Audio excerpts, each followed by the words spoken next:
My name is Maria Dalton, and I am about to turn 27 this year. I've been married to my husband for 5 years now, and we have a son named Martin who just turned 4. Initially, after tying the knot, I worked as a full-time employee, but now I'm working part-time at the same company. My husband is 3 years older than me at 30.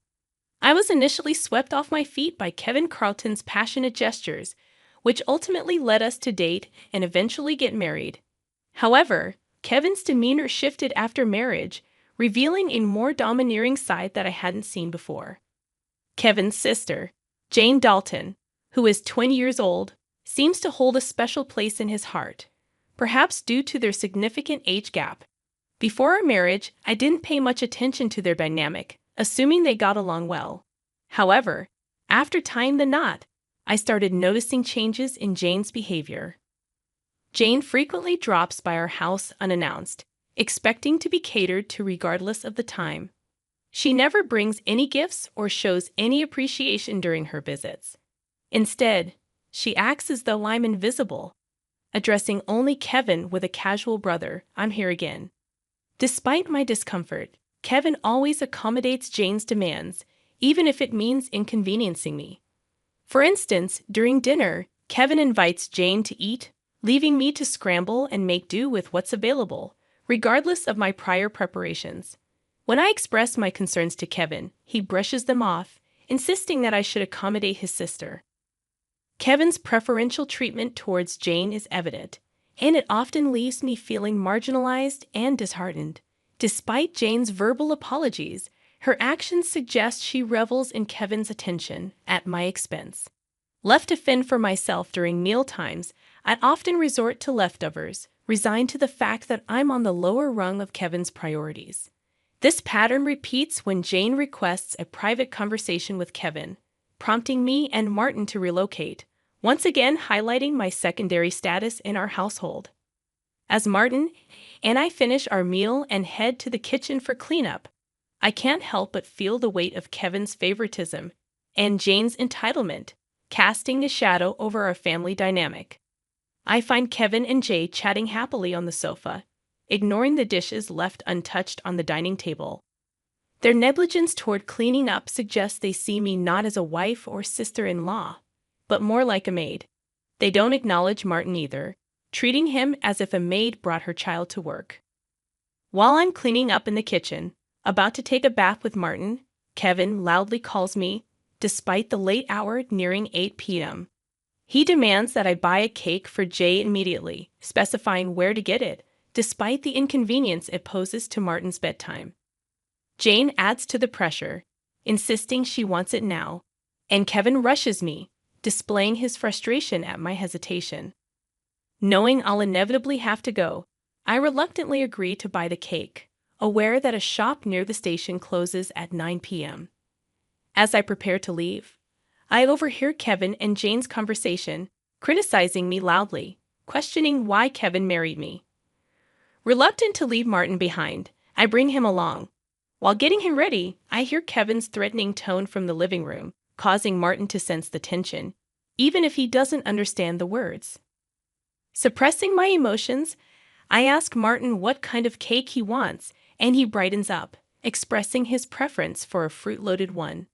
Our trip to the cake shop becomes a momentary escape from the conflict, as Martin excitedly discusses cake flavors. We reach the shop just before closing time, luckily finding the cake Jane wanted. I buy 2 cakes, including the fruit-loaded one for Martin. Returning home, I serve the cakes to Jane and Kevin, then prepare Martin's cake. However, before he can enjoy it, Jane demands it for herself, and Kevin, disregarding Martin's protests, sides with Jane, claiming his right to choose. Unable to contain my frustration, I express my dissatisfaction, prompting Kevin to threaten divorce. Martin, visibly distressed, holds my hand tightly, and after some consideration, he speaks up, expressing his love for strawberry cake, a preference he mentions while eating the cake Jane initially wanted. I feel like I've been subjecting Martin to too much. 3 adults, including myself, shouldn't be burdening a 4-year-old child like this. The moment I saw Jane reaching for Martin's cake, After hearing him express how delicious it was, I knew I had to intervene. "Martin, let's go over there," I said, leading him to another room so he could enjoy his cake in peace. Kevin, likely noticing Jane's attempt to take the cake, apologized to her for seeming stingy. As much as I wanted to retort, I held back, not wanting to expose Martin to talk of divorce. Watching him innocently eat his cake, with a smile on his face, was heartwarming and offered a moment of solace amidst the tension. After finishing the cake, ignoring both Kevin and Jane, we decided to have a late bath and sleep in Martin's bed. The next morning, I woke up to find Jane had already left. As I prepared to wake up Kevin and Martin for breakfast, I heard Martin crying and rushed to him. To my shock, I found his piggy bank, a gift from my father, broken, and all his saved money gone. It was part of his nightly ritual to say goodnight to the piggy bank, and last night was no different. At that time, the only people in the living room were Kevin and Jane. I asked Kevin about it, and he casually mentioned that Jane needed some money, so she took it from Martin's piggy bank, ignoring his tears. As I held Martin, feeling his pain so deeply, I couldn't help but cry with him.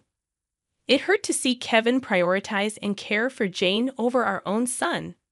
I felt a surge of anger and sadness, unable to bear the sight of Martin in such distress.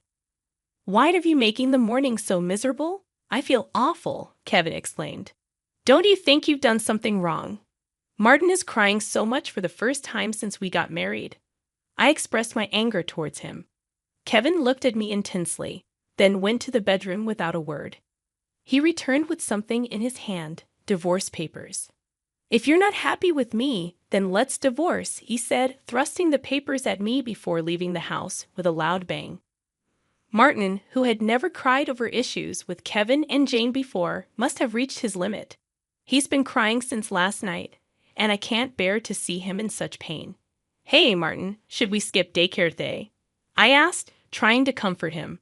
He seemed happy at the idea of spending the day with me, replying with a loud yes and showing me a faint smile. As he brought a picture book from the shelf and sat on my lap, looking up at me with happiness, I couldn't help but think that his little heart must be full of patience. Today, we'll take it easy. I made a decision to fill Martin's heart with as much joy as possible. While I might be causing some inconvenience at my workplace, my colleagues kindly understood the situation and granted me a day off, encouraging me to spend quality time with Martin. In the morning, we went to the park where we played hide and seek, laughed in the sandbox, and gleefully slid down the slides. Returning home for lunch, Martin seemed drowsy, a rare occurrence for him. Normally, he can nap by himself, but today he fell asleep on my lap, reminiscent of his baby days. Instead of tackling household chores while Martin napped, I decided to cherish this special moment and be comforted by his peaceful sleeping face and gentle breathing. As I drifted off myself, a noise from the entrance jolted me awake. It was too early for Kevin to be home, so I felt a sense of unease. Quickly, I gathered Martin and only essentials, hiding in the bedroom closet.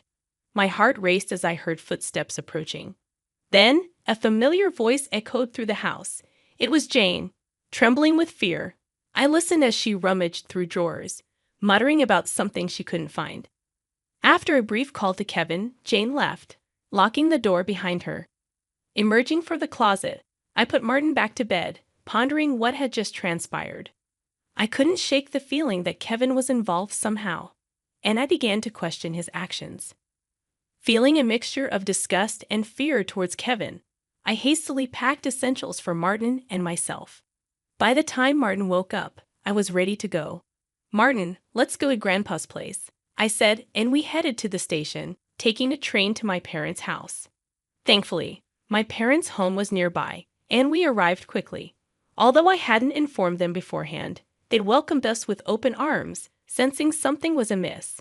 Their pet dog immediately brought joy to Martin, and they played together happily. Feeling relieved, I confided in my parents about the unsettling events with Kevin and Jane. We discussed the possibility that Jane may have been searching for my belongings, particularly my cash cards. Reflecting on my mother's insight, I remembered my successful experience in launching an online shop for handmade goods with my friends. Before getting married, I was well known in the handmade industry, serving as the CEO of my own shop. As the business flourished, I made the decision to tie the knot.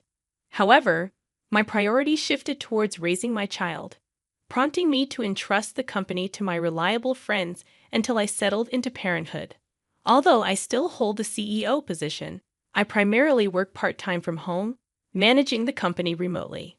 Surprisingly, my husband, Kevin, is unaware of my continued role as CEO, although he knows about my previous position and suspects that I've saved a decent amount of money. I've intentionally kept details about my CEO status and savings from Kevin, mainly due to his poor financial habits. Despite earning a substantial income, Kevin spends recklessly, leaving little for essential expenses. He allocates a mere $200 per month for food, insisting I become a full-time homemaker. However, I've never agreed to abandon my career entirely. Eventually, he allowed me to work part-time, but not without making me sign a post-marital property waiver, fearing I might consider divorce. Since Martin's birth, I've solely relied on the $200 food budget, using my savings to cover Martin's nursery fees and clothing expenses. I've never asked Kevin for additional financial support, leading him to assume I have substantial savings. Jane's sudden need for money aligns with Kevin's belief in my savings, likely prompting their search for my cash cards. Nevertheless, I've been quietly setting aside funds for Martin in a separate savings account. Each month, a portion of my salary is deposited directly into this account. Despite their efforts, they won't find my cash cards, as I always carry them with me, concerned about Jane's frequent visits and Kevin's allowance of them. I've decided to keep my valuables at my parents' house, storing them securely in their safe. Martin's distress over his broken piggy bank further raises suspicions. My father, visibly angered by Martin's plight, insists on contacting Kevin. However, my mother advises caution, suggesting we uncover their intentions before they fabricate excuses, potentially complicating matters further. Deciding to record their conversation, my parents, a lawyer friend, and I agreed to discuss the situation calmly before taking any further action. Upon arriving home, I began preparing dinner as usual when Kevin returned. Quickly, I started recording on my phone, discreetly keeping the screen facing down to avoid detection. To my surprise, Kevin immediately asked about my cash cards upon entering. When I inquired about his sudden interest, his responses were evasive, hinting at deceit. Remaining silent seemed to frustrate Kevin, and he grew somber, demanding all my part-time earnings for his sister. Firmly, I explained that the money was for Martin's savings, not to be diverted elsewhere. Angered by my refusal, Kevin shoved divorce papers from his bag towards me, accusing me of draining his finances and devaluing our son, Martin. His words struck a nerve, prompting me to cease dinner preparations, gather the divorce papers, and take Martin's hand, heading for the door. Kevin's threat of divorce echoed behind me, but I declared I wouldn't return to a home where strangers came and went freely. Reflecting on my words later, I questioned if I had been too harsh, especially considering Jane's relationship with Kevin. Ignoring Kevin's flurry of messages and calls, I turned off my phone and sought refuge at my parents' house. Upon arrival, I shared the recording and divorce papers with my parents. Their response was clear. I should do what was best for Martin, even if it meant divorcing Kevin. However, they acknowledged the potential emotional toll it could take on Martin. As I grappled with this decision, Martin expressed hunger, and my mother swiftly prepared his favorite meal, hamburgers. Tears welled in my eyes as Martin, with a heart full of kindness, shared his happiness with us. Overwhelmed by his gesture, I couldn't contain my emotions, and my father reassured Martin that my tears were of joy. Martin's innocent remark about Jane's absence brought forth more tears, and I embraced him tightly. Witnessing this exchange, my father's eyes mirrored my emotional turmoil, highlighting the weight of the situation on our family. I turned to Martin and remarked, "Isn't it wonderful to be with family?" His surprise was evident as he questioned whether Dad had only considered Jane as family. My father gently affirmed that, indeed, it was just us: Mom, Grandpa, Grandma, and Martin. Then he asked Martin if he wanted to stay with us as part of our family. With a laugh, Martin replied, "Of course. We're family," bringing smiles to everyone's faces. As we enjoyed our meal, filled with laughter and lively conversation, I couldn't help but wonder when was the last time we had such a natural, joyous gathering. Despite my contemplation of divorce, the happiness of the moment convinced me to go through with it and inform Martin. Although discussing divorce weighed heavily on my heart, Martin seemed to understand, expressing his happiness at living as a family. He eagerly embraced our pet dog, referring to him as his younger brother, despite the dog being older. Preparing for the divorce, I swiftly contacted a lawyer, arranging to meet the next day. That night, Martin slept peacefully with my father and the dog, their faint laughter offering comfort. As I laid in bed with my mother, memories of my childhood flooded my mind, lulling me to sleep. The next day, I was inundated with over 200 calls and messages from Kevin, showcasing his emotional turmoil. Exhausted by his instability, I turned off my phone once more. Meeting with the lawyer, we formalized the divorce proceedings. The lawyer explained that Kevin had become entangled in Jane's substantial debts, using my savings as a solution. Despite Kevin's attempts to reconcile, the divorce had been finalized. Later, I received a call from Kevin, his tone markedly different, devoid of aggression. He confessed to spoiling Jane and feeling jealous of Martin. Despite his plea for reconciliation, I remained resolute in my decision. Returning to my parents' house, I decided to stay until Martin grew up. Meanwhile, I resumed my role as company president, explaining the situation to my colleagues. Subsequently, Kevin and Jane were disowned by their parents due to their debt and the divorce, now living in a cramped apartment, constantly blaming each other. However, despite their turmoil, I found solace and happiness in being with my family. Eliza, darling, it's Miriam. She's taken a terrible turn. The doctors are very concerned. My mom's voice trembled through the video call, her perfectly manicured nails clutching dramatically at her pearls. I can see now it was all an Oscar-worthy performance of fake concern. I sat cross-legged on my living room floor in Indianapolis, surrounded by portfolio cases and the luggage I'd meticulously packed for our annual family getaway to Miami Beach. My stomach twisted into knots, excitement evaporating into a cloud of worry that seemed to fill my entire apartment. "Of course I'll stay," I responded instantly, my heart racing with concern. "The resort isn't important if Grandma Miriam needs me. I'll cancel everything right away." I looked over my design samples with a bit of stress for the meeting I had scheduled with a potential client in Miami, something that took me a long time to set up. Those words would haunt me like a cruel echo just 5 hours later. My name is Eliza Harrington and I'm 32 years old. Throughout my life, I've been the dependable daughter, the reliable problem solver when crisis strikes. My small design studio barely keeps me afloat some months, but I've built it from nothing, one client at a time. That unwavering commitment to family was about to be shattered in ways that still make my chest ache when I think about it. I'd been counting down the days to this Miami Beach vacation for nearly half a year. The chance to stay at the Palms, a luxury resort my family visits annually, was supposed to be our first real reunion in years: me, my parents, my younger sister Bianca, plus a few aunts and uncles. I'd rescheduled client meetings, postponed 3 projects, and spent money I couldn't really spare on resort-appropriate clothes. But when Mom called about Grandma Miriam being rushed to intensive care, I didn't hesitate to forfeit my non-refundable deposit.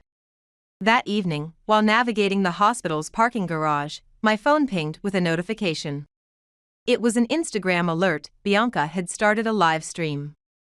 My blood turned to ice as her perfectly filtered face appeared on screen, the unmistakable Miami sunset casting a golden glow across her features. Day 1 at the Palms and its absolute perfection. Seriously, the best family vacation ever. Bianca's voice rang out as the camera panned across our entire family raising champagne flutes. In a toast. So blessed to have such an incredible family. Honestly living my best life right now. #luxury resort, #family goals, #blessed. I pulled into an empty parking space, my hands trembling so badly I dropped my phone between the seats. There they were, Imam with her careful highlights catching the light. Dad looking tanned and relaxed, Bianca in the sundress I'd helped her choose. My aunts and uncles all laughing together. They'd lied to me. They had deliberately orchestrated my exclusion, using my beloved grandma as their pawn. When I finally composed myself enough to approach the hospital reception desk, there was no record of Miriam Foster being admitted, not today, not this week, not this month. My increasingly frantic calls to my parents went straight to voicemail. Bianca had already blocked me on Instagram. The live stream vanishing as quickly as my trust in them. The betrayal hit me like a physical blow, stealing my breath and making my knees weak.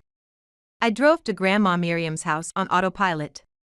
Tears blurring the familiar streets into watercolor smudges.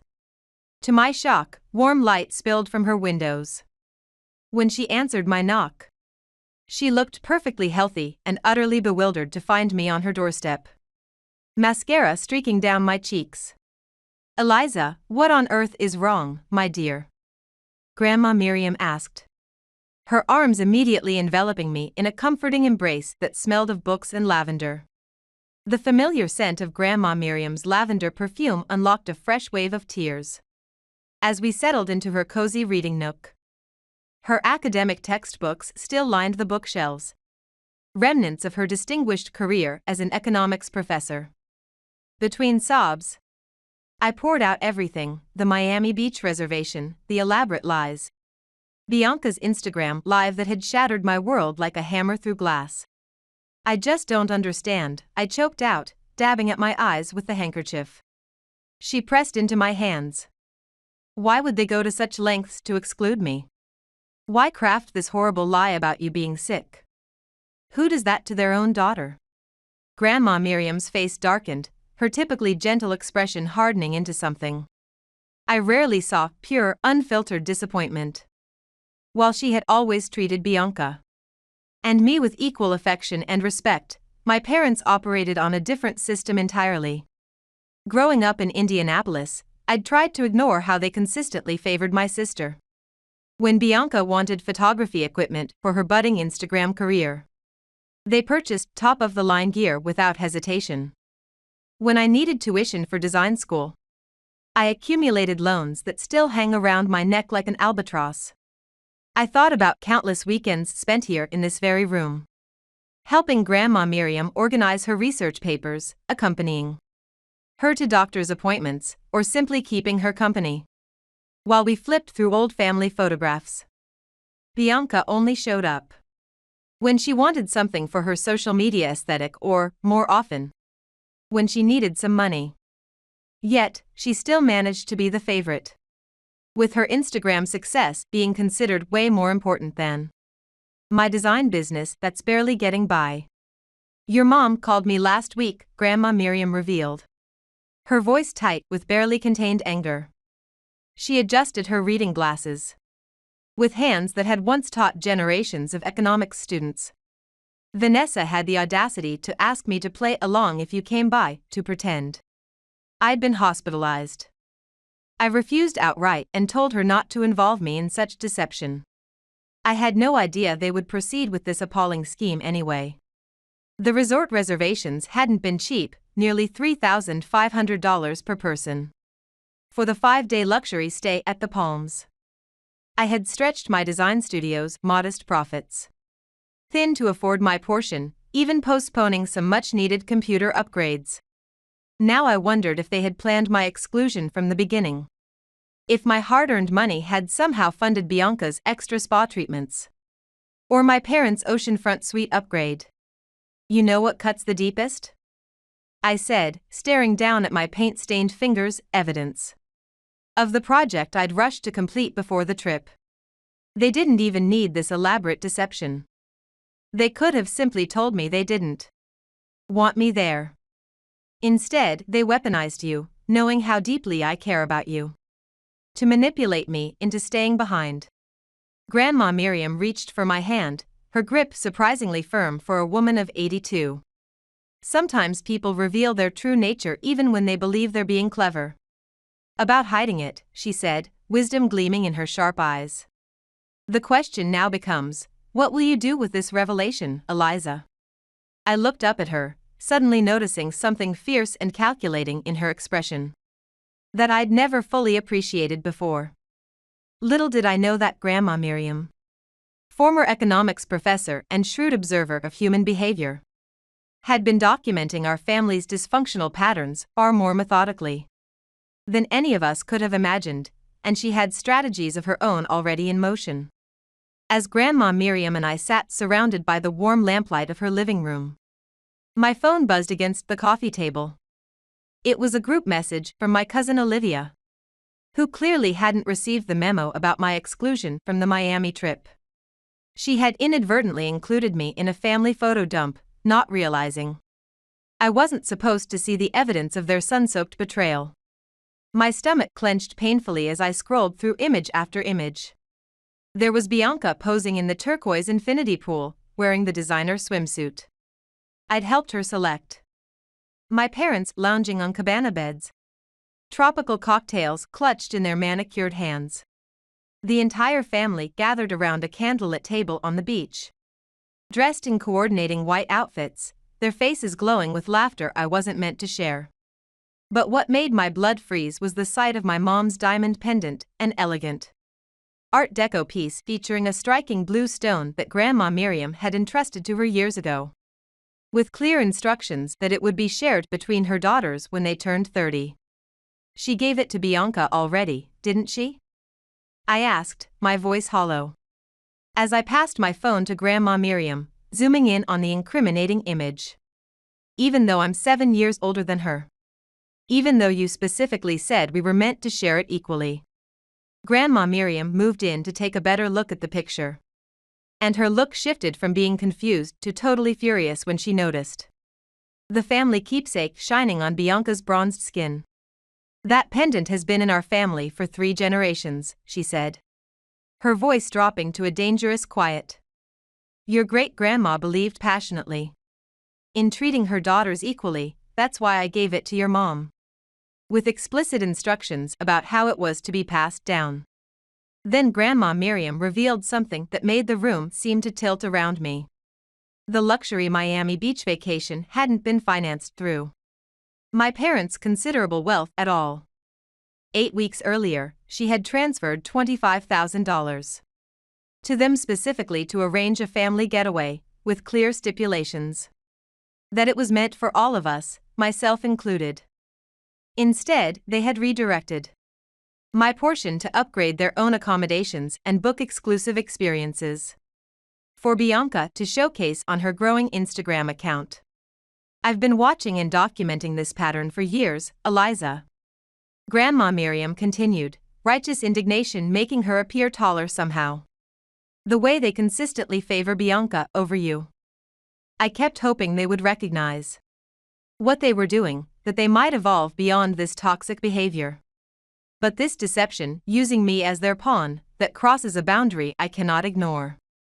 She rose with surprising agility and walked purposefully to her antique writing desk, retrieving a sleek tablet computer, a side of tech-savvy grandma I'd never witnessed before. She unlocked it with a practiced motion. I wasn't planning to show you this yet, but circumstances have forced my hand. I've been meticulously tracking every instance, every time they've prioritized Bianca. Every occasion they've exploited your generosity. Every dollar they've distributed inequitably between you two. She opened a cloud storage app containing dozens of organized folders.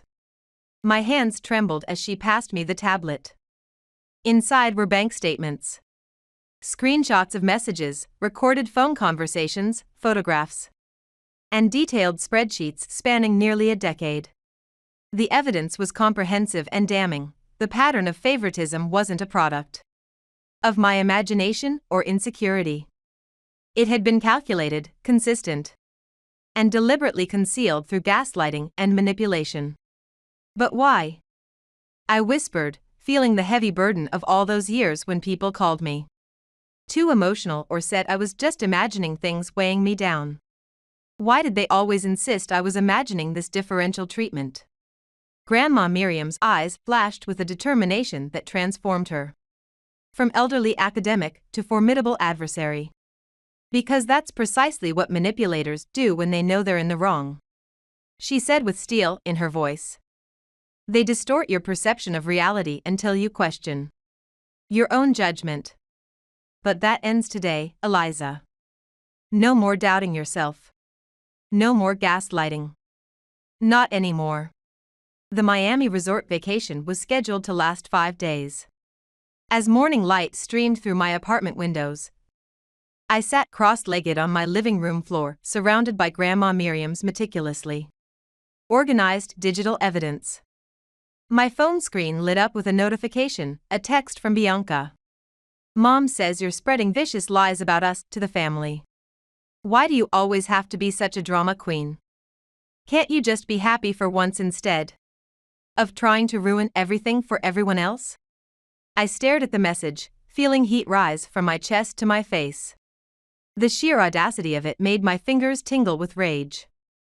They were still casting me as the villain in their narrative, even after what they'd done. Instead of responding directly to Bianca, I did something utterly out of character, something the always accommodating Eliza would never have dared before. I opened Instagram and posted the truth. Interesting how being lied to about my grandma being hospitalized just so my family could exclude me from our Miami vacation somehow makes me the drama queen. I wrote, attaching a screenshot of Bianca's beachfront Instagram story. Even more interesting that this luxury resort stay was paid for with my grandma's money. That was explicitly meant to include all family members, myself included. #FamilyTruth #gaslighting. My thumb hovered over the share button for a heartbeat before pressing down firmly. No turning back now. Within 20 minutes, my typically quiet social media account erupted with reactions. Design clients expressed outrage. Family friends who'd known us since childhood responded with shocked comments. Several cousins began messaging me privately, sharing their own observations of how I'd been treated differently over the years, patterns they'd noticed but never mentioned. Then my dad called. I stared at his name flashing on my screen, nearly declining from instinct. But Grandma Miriam's words echoed in my mind. Stand your ground, Eliza. You've done nothing wrong. Take that post down immediately, he demanded the moment I answered. His CEO voice in full effect, cold and brooking no argument. You're embarrassing this family with your childish outburst. No, Dad, I replied, my voice steadier than I felt. You embarrassed this family when you fabricated a story about Grandma being hospitalized. When you took her money specifically intended for all of us, and deliberately excluded me. That is not an accurate representation of what happened, he countered, his tone shifting to the one he used for difficult business negotiations. We simply needed a break from your constant. My constant what exactly, Dad? I interrupted, gripping my phone so tightly. My knuckles whitened. My constant reliability? My constant care for Grandma Miriam? My constant attempts to earn a place in this family despite how you've always treated me? The line went quiet for several seconds. When Warren Harrington spoke again, his voice had transformed into something I'd rarely heard directed at me, threatening and ice cold. Take down that post and admit you were wrong about your lies in the next hour. Or you'll be sorry. You really don't see how serious this situation is. My heartbeat thundered in my ears. Are you actually threatening me right now? I'm giving you fair warning, Eliza. Your mom and I have shielded you from certain realities for years. If you're determined to play this dangerous game, fine, but remember, you aren't the only one who can reveal uncomfortable truths. The call disconnected abruptly, leaving me shaking with adrenaline. What realities had they supposedly protected me from? What secrets did they think could possibly justify their behavior? I called Grandma Miriam with trembling fingers.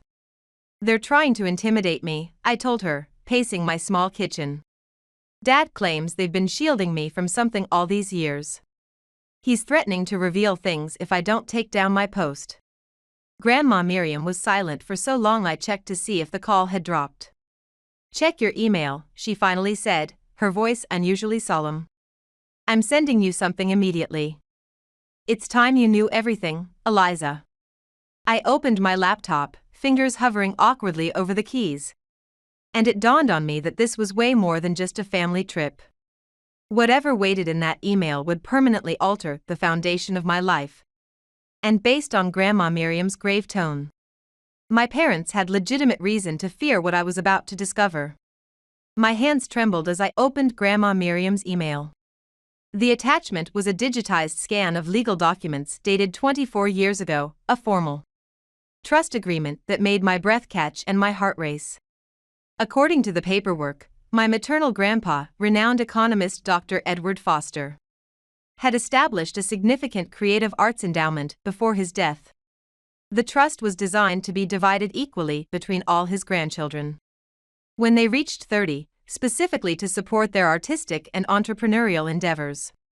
The trust's current valuation exceeded $2.4 million. But there was more, much more. A methodically organized spreadsheet detailed regular withdrawals spanning decades. These funds had financed Bianca's private school education, her photography equipment, her lavish wedding last year, and, most devastating of all, a business called Bianca Originals that had recently been registered as a trademark design brand. They've been systematically draining your inheritance since you were 8 years old, Grandma Miriam explained, her voice tight with controlled fury over the speakerphone. Vanessa convinced Lawrence, her brother and co-trustee, to grant her early access to your portion, claiming it would be invested for your future benefit. But as the records clearly demonstrate, they funneled nearly everything to Bianca or themselves. I don't. My voice faltered as I scrolled through the document, a hollow feeling expanding in my chest. The numbers were staggering, over $720,000 siphoned from my trust fund over 2 decades while I'd worked side jobs and accumulated student loans to finance my design education. Just then, another email notification appeared, this time from Dr. Lawrence Foster. Eliza, I can no longer maintain my silence. What they've done with Miriam's vacation funds represents a pattern I've enabled for far too long. I've attached comprehensive documentation of every withdrawal they've made from your grandpa's trust. I take full responsibility for my part in this betrayal and am prepared to face whatever consequences may come. I should have intervened years ago. With shaking hands, I opened his attachments, revealing an even more disturbing truth. My parents hadn't merely redirected my trust fund to Bianca, they'd been systematically embezzling portions for themselves, funding investments and luxury purchases while claiming the money was being saved for my future. The Miami Beach vacation was merely the latest instance of their ongoing financial exploitation. Why didn't you tell me about this before now? I asked Grandma Miriam, my voice barely audible as I tried to process the magnitude of this decades-long deception. I only uncovered the full extent recently, she replied. When I confronted Vanessa about it 6 weeks ago, she swore they would make restitution. That's precisely why I gave them the vacation money. It was a deliberate test, Eliza. I wanted to see if they would finally do the right thing when given the opportunity. And they failed spectacularly, I said, bitterness coloring each word. Yes, Grandma Miriam agreed, but their failure has provided exactly what we needed, incontrovertible evidence. Lawrence has agreed to provide formal testimony regarding the trust manipulation, combined with my documentation and this Miami Beach incident. We have grounds for serious legal action. But there's something even more significant, she continued. And I could hear the steel determination in her voice. Something that will ensure they never harm you again. Examine the second attachment in my email. I clicked it open and gasped audibly. It was Grandma Miriam's recently amended will and estate plan. She named me as the main beneficiary of her assets, which, I was shocked to find out, actually included a major ownership in Harrington Development Group, the family real estate company where my dad served as the CEO. "They're about to learn," Grandma Miriam said with unmistakable resolve, "that decades of manipulation and favoritism have very real consequences." The following morning, I met my uncle Dr. Lawrence Foster at a quiet cafe in downtown Indianapolis. The distinguished physician looked nothing like his polished professional self. Dark shadows hung beneath his eyes, and his normally steady surgeon's hands trembled slightly as he slid a thick encrypted flash drive across the table. "These are digital copies of every document, every financial transaction," he said quietly, voice rough from what I suspected was a sleepless night. "I've already forwarded everything to Carlton Fisher at the family's law firm. Your parents, they're going to fight this aggressively, Eliza. They've called me 17 times since I sent that email. Vanessa left voicemails threatening to destroy my reputation if I don't retract everything." "What justification are they offering?" I asked, turning the flash drive over in my fingers, its weight seemingly disproportionate to its tiny size, much like the truth it contained. "They claim everything was done with your best interests in mind." Lawrence's mouth twisted with disgust.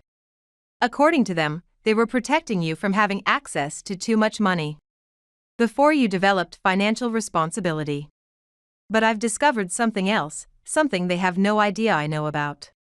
He pulled out his tablet and opened a sequence of banking documents showing recent transfers to several offshore accounts in the Cayman Islands. "They're preparing to leave the country, Eliza.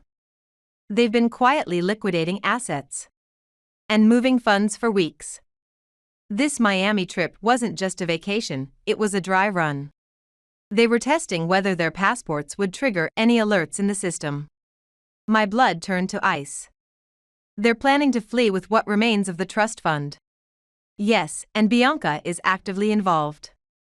She's been allowing them to establish accounts using her credentials to conceal the money trail. They're leveraging her social media presence as a cover for international business development." My phone vibrated against the table. It was a message from Bianca. "I know exactly what you and Lawrence are doing right now. You've always been insanely jealous of me, and now you're trying to destroy everything our parents built because you can't handle my success. Well, guess what? By the time you and Grandma Dearest figure out what's really happening, we'll be long gone and you'll have nothing but your pathetic little design business." I showed the text to Lawrence, whose face drained of color. "They're accelerating their timeline. We need to act immediately." I called Grandma Miriam, and she picked up instantly, like she was just sitting there waiting for my call. "They're at Harrington Development headquarters right now," she said without preamble. "Warren is emptying his office safe. The security director just called me directly." "Can security intervene?" "I've arranged something more effective. I've already contacted the FBI's Financial Crimes Division with the evidence Lawrence provided. Agents are en route." "But Eliza," she paused meaningfully, "you need to get to the building immediately. As of 30 minutes ago, you're officially the controlling shareholder. The paperwork was processed and filed first thing this morning." I stood up so quickly my chair toppled backward. "They don't realize this yet, do they?" "No, and that strategic advantage is critical. Arrive before they can destroy additional evidence. Lawrence's documentation establishes the trust theft. But there may be corporate financial improprieties we haven't yet uncovered." As I rushed toward my car, another message appeared on my phone, this time from my mom. "You ungrateful, selfish child.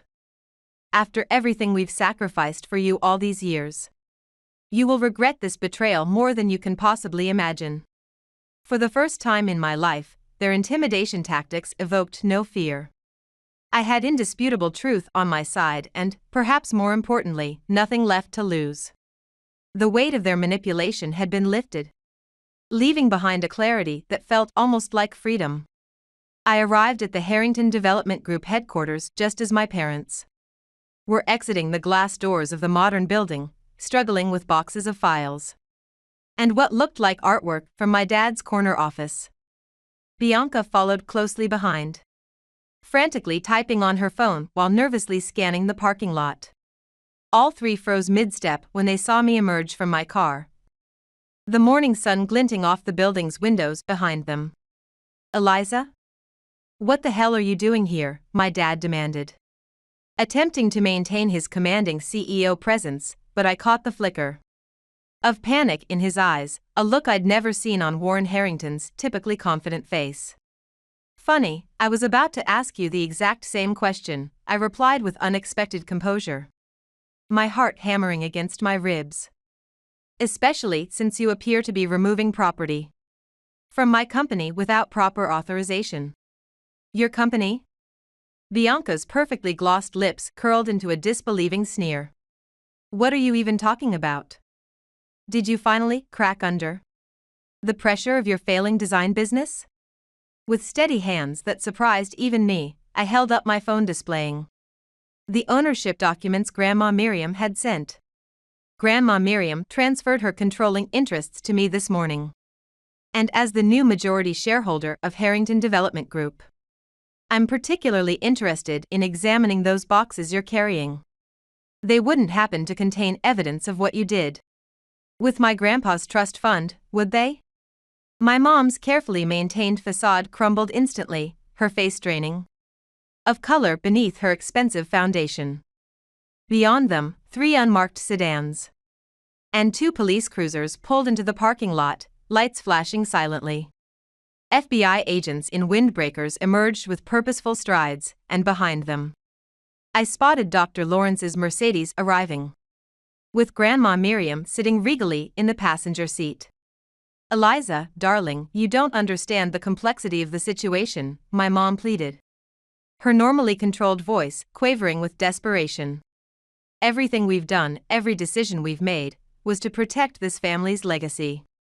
"No, Mom," I corrected her, finding strength in the truth I now possessed. "Everything you did was for Bianca and yourselves. And now you were planning to flee the country with what remains of my inheritance." I turned to my sister, whose Instagram-perfect composure was rapidly disintegrating as the reality of our situation became clear. "Tell me, Bianca, did you enjoy the Miami resort? Was posting those filtered photos worth what's about to happen?" The FBI agents approached with badges displayed as Bianca's facade completely collapsed. She burst into tears, mascara streaming down her cheeks. My dad attempted to pull her away, his face hardening into the expression he used for hostile business negotiations. But it was too late. The truth, meticulously documented and impossible to deny, had finally caught up with the Harrington family's years of deception. 6 months later, I sat in Grandma Miriam's sun-dappled garden in Indianapolis, watching crimson autumn leaves drift from ancient maple trees, while we shared our morning coffee from her vintage porcelain cups. The FBI's extensive investigation had uncovered even more than we'd anticipated. My parents had systematically embezzled not only from my trust fund, but had engaged in years of financial improprieties within the company itself. They were now facing multiple federal charges, along with separate civil suits from shareholders and business partners. Bianca had negotiated with prosecutors, agreeing to provide comprehensive testimony against our parents in exchange for immunity on lesser charges. She'd relocated to Chicago, finally confronting the reality of supporting herself without our parents' financial safety net. Her Instagram account, once filled with luxury vacation posts and designer outfits, now showed a sparsely furnished apartment and promotional content for smaller brands. The last thing she sent me was a long apology that went on for 12 paragraphs. But some hurts are just too deep for words to fix. "You know something, Eliza," Grandma Miriam said thoughtfully, adjusting her reading glasses as she sipped her coffee. "Your grandpa would be tremendously proud of how you've handled this entire situation. Edward always maintained that financial pressure reveals people's authentic character more reliably than any other circumstance. I nodded, contemplating the transformations I'd implemented at Harrington Development under my leadership. We'd established a scholarship foundation for employees' children pursuing creative fields, completely restructured the accounting department with transparent oversight protocols, and redirected the company toward community-focused development projects. Despite initial turbulence following the scandal, the business was now flourishing, built on principles of integrity rather than deception. I never actually wanted any of this responsibility, I admitted, running my fingers along the intricate pattern of my grandma's antique teacup. I just wanted to be treated fairly and have my work respected. Grandma Miriam reached across the table and squeezed my hand, her grip still surprisingly strong at 82. Sometimes life's most profound blessings arrive disguised as our greatest challenges. You've transformed their betrayal into something genuinely meaningful, not just for yourself, but for everyone connected to the company. She was right.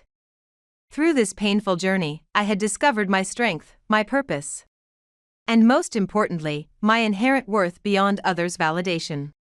That Miami Beach resort vacation they'd taken without me, their Instagram-perfect family photos and champagne toasts, hadn't been the dream experience they'd crafted it to appear. Instead, it had marked the beginning of their downfall and the unexpected genesis of my authentic life. Madison called me just as I hesitantly picked up the phone. Without waiting for a greeting, she began speaking hurriedly. "I told you I'd be late tonight, right? It's tough pretending to go to work when you're unemployed." "Oh, I forgot. It's not my concern anymore. So, don't bother coming back here. I've kindly sent your stuff to your parents' place. This is it for us. Don't contact me again, understood?" With a calm reply, I thanked her for sending my things and wished her well, then ended the call. I'm Grace, 37, juggling work and home duties. I often work remotely, but sometimes go to the office. I live with my husband, Liam, and his parents, making us a family of 4. I met Liam through a friend 3 years ago, and we bonded over our love for movies. After a few dates, Liam shyly asked if I'd date him with marriage in mind.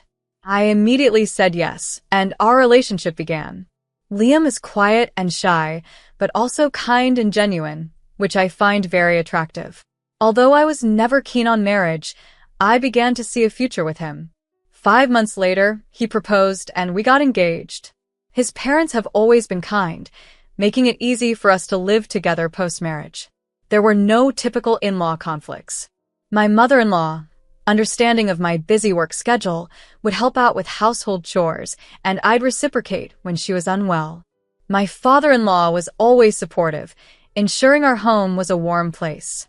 However, Liam's sister, Madison, was a concern. Married young and living an hour away by train, we rarely saw each other. But Madison had a harsh demeanor. The first time we met, she insulted me for marrying at an older age and hinted I was after the family's wealth. Her remarks shocked my parents and me, but my in-laws defended me, preventing further issues. Madison occasionally made harsh calls, which I chose to ignore. One day, while everyone was out, Madison unexpectedly visited, visibly pregnant. Surprised, I greeted her, recalling our last phone conversation where she hadn't mentioned her pregnancy. She brushed past me and entered the house. After making a drink for Madison, who had settled into the living room, I listened as she began to talk. I've decided to move back in with my parents to have the baby, so I'll be staying here from today. I'm already in my 8th month, she explained. Curious, I asked if her parents knew about the pregnancy. Madison shrugged it off. I haven't told them yet. I have my reasons, and it's none of your business. Despite her apparent discomfort, Madison quickly changed the subject when she noticed I was about to get back to work. You're still not working, huh? Maybe it's time you thought about getting a job, she remarked, misunderstanding my situation again. I tried to explain once more that I work from home, but she wasn't convinced. Right? As if lying helps. It just looks like you're playing on your computer all day, she scoffed, recalling a time she saw me with headphones. Frustrated, I clarified that I was on a remote meeting call, but Madison remained skeptical. "You're just after my father's retirement funds, aren't you? I've seen through your scheme. I won't let you succeed," she accused, convinced that I married Liam for money. No matter how much I argued, she wouldn't listen. That night when Madison returned unexpectedly, the in-laws were shocked but couldn't turn away their pregnant daughter and reluctantly welcomed her. Although I wasn't thrilled, I agreed to live together out of respect for my apologetic in-laws. Madison claimed to be good at household tasks but did little, leaving behind a mess every time she used the bathroom. When I asked her to clean up after herself, she snapped, "I'm pregnant. You're not working. You should be cleaning." Madison frequently complained about our simple meals, demanding more nutritious food for her baby. Despite repeated reprimands from the in-laws, her attitude remained unchanged. The household chores, which I once shared with my mother-in-law, now became more taxing as Madison treated us like servants. I tried discussing Madison's behavior with Liam, but he dismissed it, saying, "That's not my problem, handle it yourself," showing a lack of concern for family matters. This made me question his sincerity and support. Enduring patiently, I continued to manage my workload from home, attending important meetings and organizing tasks. One day, while taking a break at a cafe, my phone rang. It was Madison, calling to say she would be late tonight, again hinting at being unemployed, a misunderstanding she still held on to. When I answered the phone, Madison immediately launched into her point. "I had to step out this morning pretending to go to work, but oh yeah, I forgot, it's not my business anymore. So, don't bother coming back. I've sent your things to your parents' house out of kindness. This is it between us. Don't contact me again." Confused, I asked her what she meant. Clearly satisfied with herself, Madison explained, "While my parents were on a trip, I snooped through your room. Remember I said I'd uncover the truth? Well, I found divorce papers in your closet, with your part already filled out. Looks like Liam tried to mimic your handwriting. Seems he's tired of you too, huh? Surprised?" "Yes, but what did you do with the papers?" I asked. Madison burst out laughing and said, "I filled out Liam's part and sent them in. I felt sorry for my brother, and it's problematic if our family's assets go to someone unemployed like you." "Won't Liam be upset by that?" I inquired, concerned. Madison wasn't worried. "Liam must have sensed something off about you. He probably wanted to split and had prepared those papers himself. Even if he gets mad, it doesn't matter. He's always been too timid to confront me." With an air of finality, she added, "Now that you're practically a stranger, you can forget about getting any family money. You tried to charm our parents, but it was all for nothing. I'm cutting ties completely. Don't contact me anymore. Thanks for sending my stuff. Things might be tough from here, but take care." Although Madison's remarks were often irritating, at that moment, I actually felt grateful to her. The next day, relaxing at my parents' house, the doorbell rang suddenly. When I opened the door, Madison burst in, looking frantic. "Hurry, get ready, and come back. I've already submitted the divorce papers, but we can still withdraw them," she urged urgently. Calmly, I responded, "Wait, you really think I want to come back after all this? Don't be so stubborn. A lot happened yesterday." Madison then revealed, "When I told Liam I'd filed the papers and kicked you out, he was furious and trashed the house. We didn't know you had an annual income of $3 million and that Liam was actually unemployed. It's not our fault. You never told us." I explained that in college, I co-founded a company and became a board member, which, along with executive compensation, stock dividends, and other investments, gave me a substantial income. Liam initially worked, but once he knew about my money, he quit his job and started gambling daily. His parents advised against it, but he wouldn't listen and would get so angry he'd trash the house. I continued. I wanted a divorce but stayed for the in-laws, who'd been good to me. I was waiting for them to move to a safer place first. Madison, now more subdued, shared, "My mom called yesterday to say they'd moved to a nursing home using Dad's pension, and their trip was a cover. They left us the house and told us to live independently." Visibly upset and pregnant, Madison pleaded with tears in her eyes. What am I supposed to do now? You're my sister-in-law. Help me out here, as if she were a tragic heroine. I remained calm despite the emotional turmoil and responded plainly, Sister-in-law, who gave you the right? You went through my things, found and filed the divorce papers I was preparing, and even sent my belongings to my parents' house. I understand you did it to cut ties with me, as you've said. So, let's end this completely and go our separate ways. Madison's expression changed to one of shock as she quickly defended her stance. I can't imagine living alone with Liam. He'll expect me to work since I've always been a housewife, and I married right out of high school. Now that I'm pregnant, working isn't an option. Whenever I suggest Liam get a job, he gets angry and lashes out. It's too much for me. I've had to hide from him to avoid his temper. She then tried to convince me, if you keep supporting us financially, Liam will calm down. Just go through with the divorce, but continue to support us. I was baffled by her audacity to expect that I would accommodate their needs on her terms. Wanting to end the conversation, I probed further. By the way, do you even know who the father of your child is? You claim to handle household chores easily, yet it seems you leave it all to your family while idling away. I've heard you've been using dating apps, pretending to be younger, and seeking out men. What are your plans after the baby is born, especially since your husband has filed for divorce? Madison was visibly shaken by my questions. How do you know all this? She stammered. I revealed. Your mother told me. She's at a loss about what to do with you. Angered, Madison retorted. That's none of your business. After the baby, I plan to stay at my parents' house. It's my father's house, so I have the right to live there. If I knew you were wealthy, I would have treated you better. You deceived me and made me suffer. You should pay me $3 million as compensation. You can afford it with your income. Fed up with her unreasonable demands, I took out my smartphone. Is that a threat? I'll call the police. I warned. Madison screamed and ran away. Liam, seemingly uninterested or overwhelmed by the situation, hasn't reached out. Locals say he recently started working part-time at a nearby store but is struggling socially. After her ordeal, Madison chose to divorce her husband, who then demanded alimony and child support, leaving her burdened with significant debt. She started working part-time as a cleaner, a job she had never done before. She left me a tearful voice message about how hard work was and pleaded for support, but I did not respond.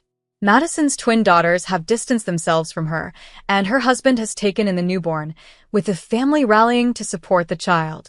I bought an apartment near my workplace and focused on my career, still keeping in touch with my former in-laws, who, having moved to a nursing home, are making new friends and enjoying their lives. Hearing about their well-being brings me genuine joy. I live with my husband, Jackson, who is 3 years younger than me. Last year, we decided to renovate our home, which my father built. It's gotten old and run down over the years, so we wanted to make it more comfortable for the future.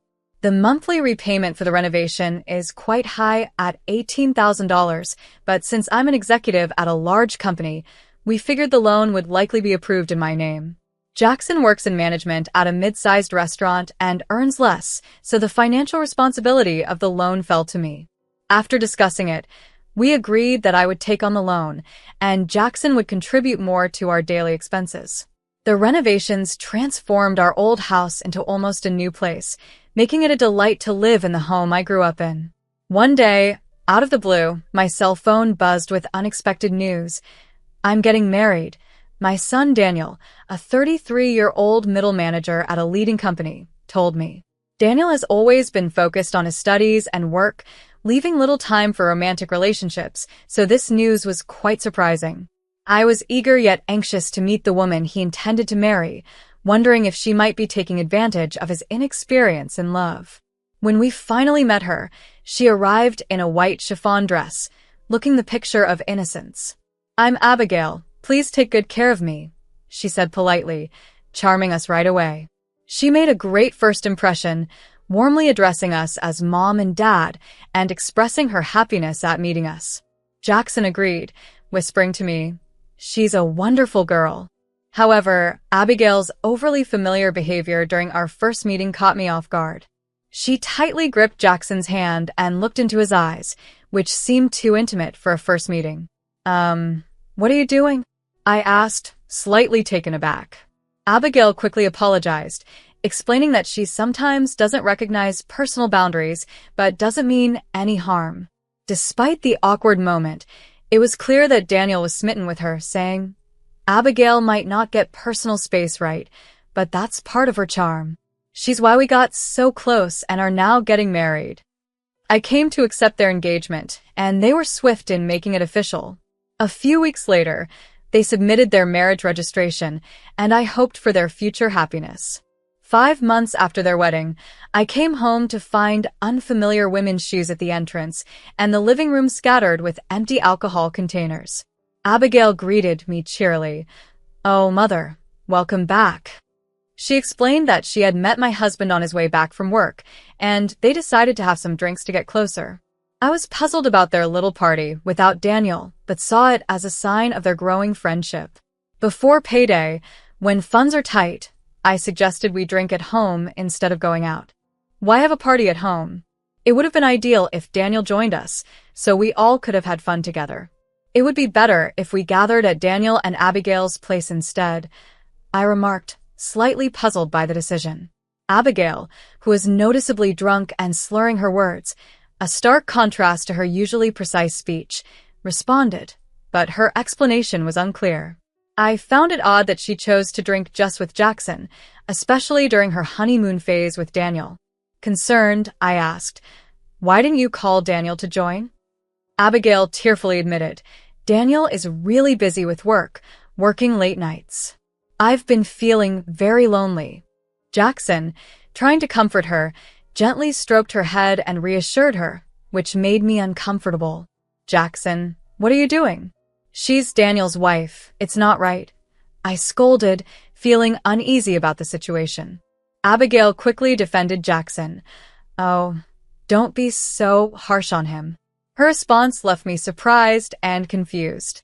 Overwhelmed by the day's events and feeling fatigued, I excused myself to take a bath, asking them to clean up after themselves. I called Daniel to explain what was happening, and he said he'd leave work immediately to pick Abigail up. His prompt response showed his deep affection for her, but I couldn't shake the feeling that their future might be fraught with issues. I planned to discuss their marriage when Daniel arrived. When I returned from my bath, to my surprise, both Abigail and Daniel were still there, enjoying more drinks. "Daniel, you drove here, right? Why are you drinking?" I questioned.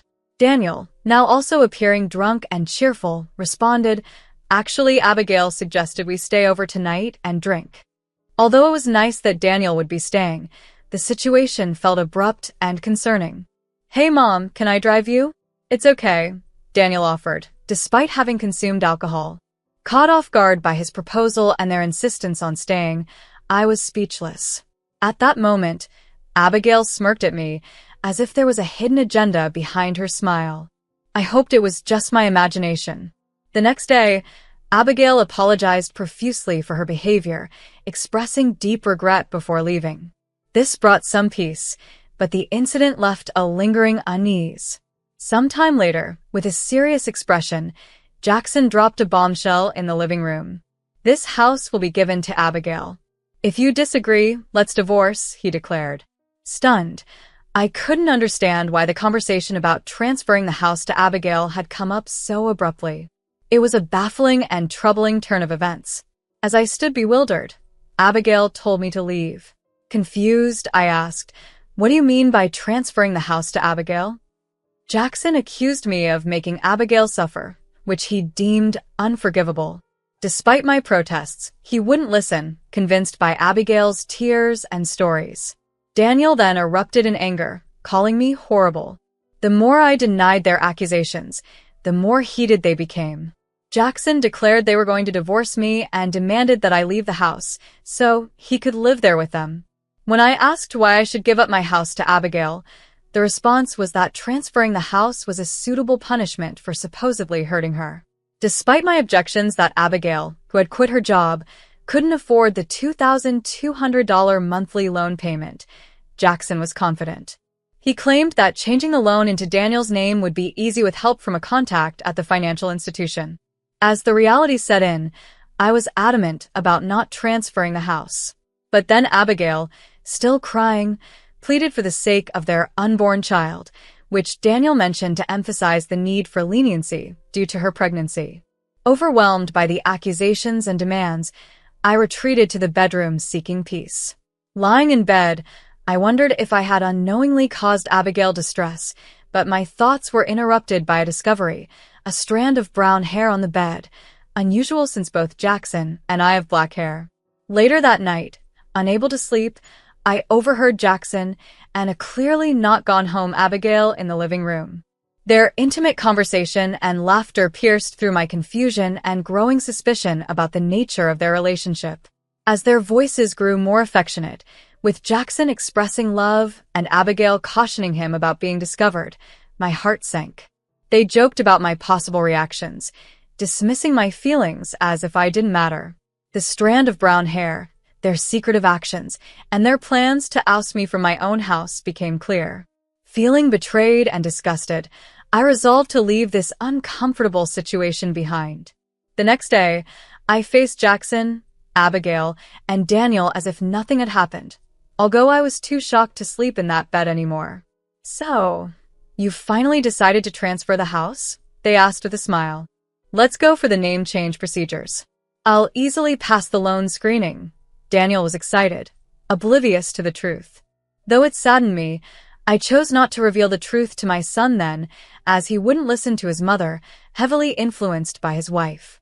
The following days were filled with the name change and divorce proceedings, eventually completing the process. "This house is no longer yours," Jackson taunted, calling me an old hag as I left, filled with nothing but anger. Despite the pain of leaving my childhood home, I saw this betrayal as an opportunity to create turmoil between them. A month later, I returned, pressing the doorbell. Jackson answered irritably, "What do you want, stranger?" I insisted on discussing something important about Abigail, and mentioning her name got me inside. Inside, I confronted them with photos of Jackson and Abigail together, taken by a detective I hired. "What is this?" they exclaimed. "We're just father-in-law and daughter-in-law. What do you want with these photos?" they defended. I then played an audio recording of their inappropriate conversation, catching them off guard. "Whose child is in your belly, Abigail?" I pressed further. Daniel, shocked, stuttered, "Could it be Dad's?" Abigail's slip of the tongue confirmed it, causing an intense argument between Jackson and Daniel. Amid the chaos, I highlighted, "Haven't I always said I didn't make Abigail suffer? Did you lie to get rid of me?" Daniel, realizing the deceit, was devastated. "I'm the worst. Why didn't I believe my mom?" With all the evidence laid out, Daniel contemplated legal action. Abigail tearfully confessed that her initial genuine feelings for Daniel grew into a desire for our newly renovated, beautiful home. She admitted to getting close to Jackson deliberately to oust me. When I suggested she could have proposed living together from the start, she remained silent, revealing a deep-seated distrust of mothers-in-law rooted in her family's history of conflict. Abigail confessed that she couldn't bear living with a mother-in-law due to the strained relationships in her own family. She believed that removing me was the only way to ensure a comfortable life in a beautiful home. Jackson admitted he knew he was being used but fell for Abigail the moment they met, choosing her over his own family. Daniel, upon hearing this, declared both of them unforgivable. The betrayal led Daniel to file for divorce, and DNA tests confirmed Jackson was the father of Abigail's child. Daniel refused to pay child support and demanded alimony from them. In a twist, even I ended up demanding alimony from Jackson. As Daniel sobbed, I comforted him. The actions of one deceitful person had thrown our lives into chaos. 3 years later, Abigail was living with Jackson in a sort of makeshift family unit, claiming it was for the child's sake. Despite her situation, she faced loneliness and isolation at her child's daycare, unable to bond with other mothers and estranged from her parents who were furious about her choices. Meanwhile, Daniel found himself alone in the house that had caused so much turmoil. He considered selling it but couldn't bring himself to erase my lifelong memories tied to it. Guilty and remorseful, he cleaned out all remnants of Jackson and Abigail, trying to make amends. He apologized for the pain caused and offered me trip tickets, hoping to mend our relationship and be a better son. Although I was not ready to fully forgive, I was open to the possibility of rebuilding our bond, reflecting on the complex weave of emotions and events that had unfolded.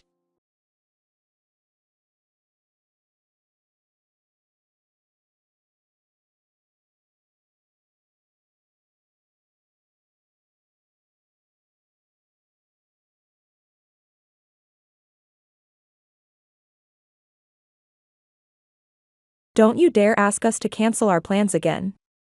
We've had these Billy Joel tickets for months. It's at Madison Square Garden, a special VIP performance, my mother Vivian screamed. Her shrill voice piercing through my phone speaker as I winced in pain. I stared at the screen in disbelief, my hands trembling so badly I nearly dropped my phone. The emergency room at Manhattan Medical Center buzzed with activity around me. But all I could focus on was the cold indifference in my mother's eyes. My 2-year-old twins Zach and Zoe played quietly in the corner, with some tattered waiting room toys, while Catherine, the nurse, gently checked my vitals. The stabbing pain in my abdomen was unbearable, like someone had plunged a serrated knife deep inside me and was slowly twisting it with each breath I took. But the complete lack of concern on my mother's face through our video call hurt even worse, sending waves of emotional agony through my already weakened body. My name is Eleanor Montgomery. I'm 33 years old, and for as long as I can remember, I've been nothing but an inconvenient afterthought in my own family. My younger sister Madeline, the golden child of the family, could literally do no wrong in my parents' eyes. Every one of her achievement was celebrated like a national holiday. Meanwhile, I couldn't even get Warren and Vivian Montgomery to watch their only grandchildren, while I underwent emergency surgery for complications stemming from my husband's tragic death just 6 months ago. The doctors had discovered internal bleeding that needed immediate surgical intervention. But all my parents seemed to care about was their precious concert tickets and spending Christmas Eve with Madeline. I scrolled numbly through my mother's Instagram, where she'd posted photos of her new outfit for the concert. #best Christmas Eve, #Billy Joel VIP, #living our best life. While I lay in a hospital gown waiting to be cut open.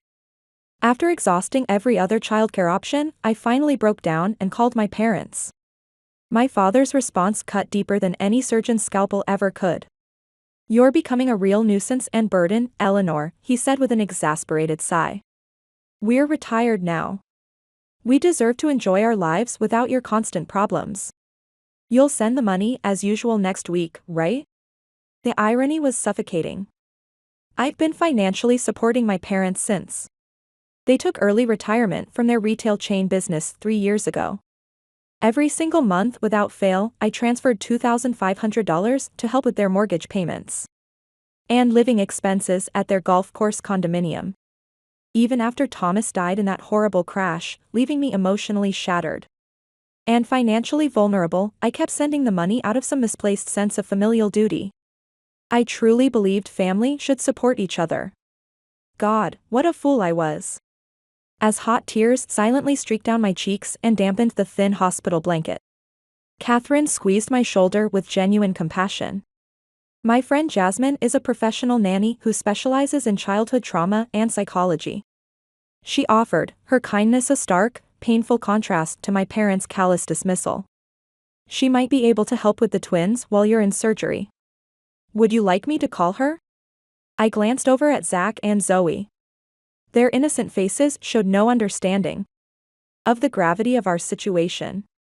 They'd already lost their father to a horrific accident. Now they might lose me too if something went wrong during surgery. The thought sent a chill down my spine, but not as much as the prospect of leaving them with people who saw them as nothing but burdensome obstacles to their retirement leisure. In that moment, with physical pain searing through my abdomen and emotional devastation crushing my heart, I made my decision. Something inside me finally broke, or perhaps it was something finally healing. "Yes, please call her," I told Catherine, my voice stronger than I expected. And with those simple words, I began severing the poisonous ties to the people who had raised me but had never truly loved me. As I ended the call, a flood of painful memories washed over me like a toxic tide. My childhood had been filled with countless moments of being overlooked and dismissed while Madeline received all the praise and attention. When I graduated college with honors, after working multiple jobs to pay my own tuition, while my parents funded Madeline's education completely, they barely acknowledged my accomplishment because Madeline had scored a minor role in a local department store commercial that same weekend. When I married Thomas, they complained incessantly about our wedding venue being inconveniently far from their home, though it was Thomas's dream location that he designed himself during architecture school. And when the twins were born after a difficult pregnancy, Warren and Vivian visited exactly once, staying for barely an hour before declaring that the babies were too fussy for their liking, though they'd posted dozens of #ProudGrandparents photos on social media. Thomas had been my sanctuary through it all.